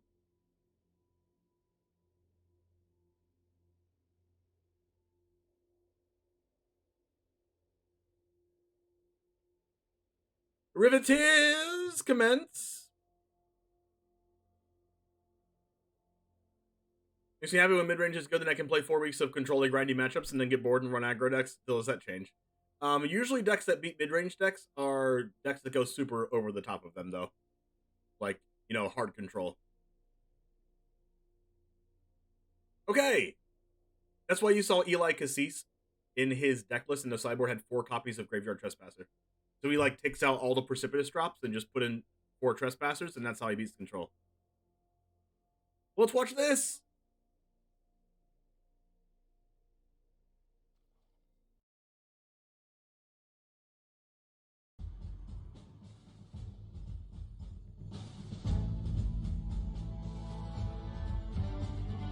Let's get down to business. Nice!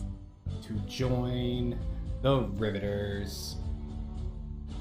Did they send me brokers when I asked for the strong? You're the crudest pack I ever met, but you can bet before we're through, Riveters will make out of you. Reinforce the skill. But an artist within. You want to find the balance. You are sure to build. I sure could use a dim crew, so I guess you'll have to do. Somehow I'll make a riveteer out of you. How do I wire up this dynamite? Those maestros really screwed me. How did I forget to set the timer? Cytor scared him half to death. Hope they don't think I'm Obscura. Now I really wish that I had bobbed and weaved. When the riveteers, you must be tough as the nails we're using. With all the force of a ton of dynamite. With all the strength of a towering skyscraper. Mysterious as the artisan riveteers are. Nice!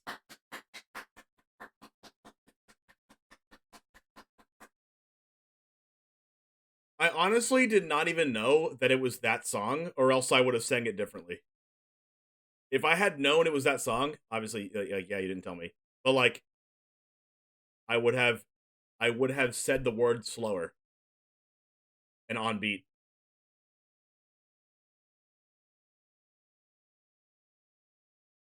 Okay.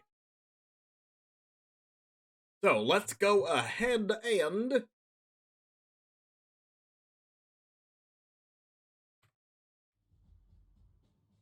one second.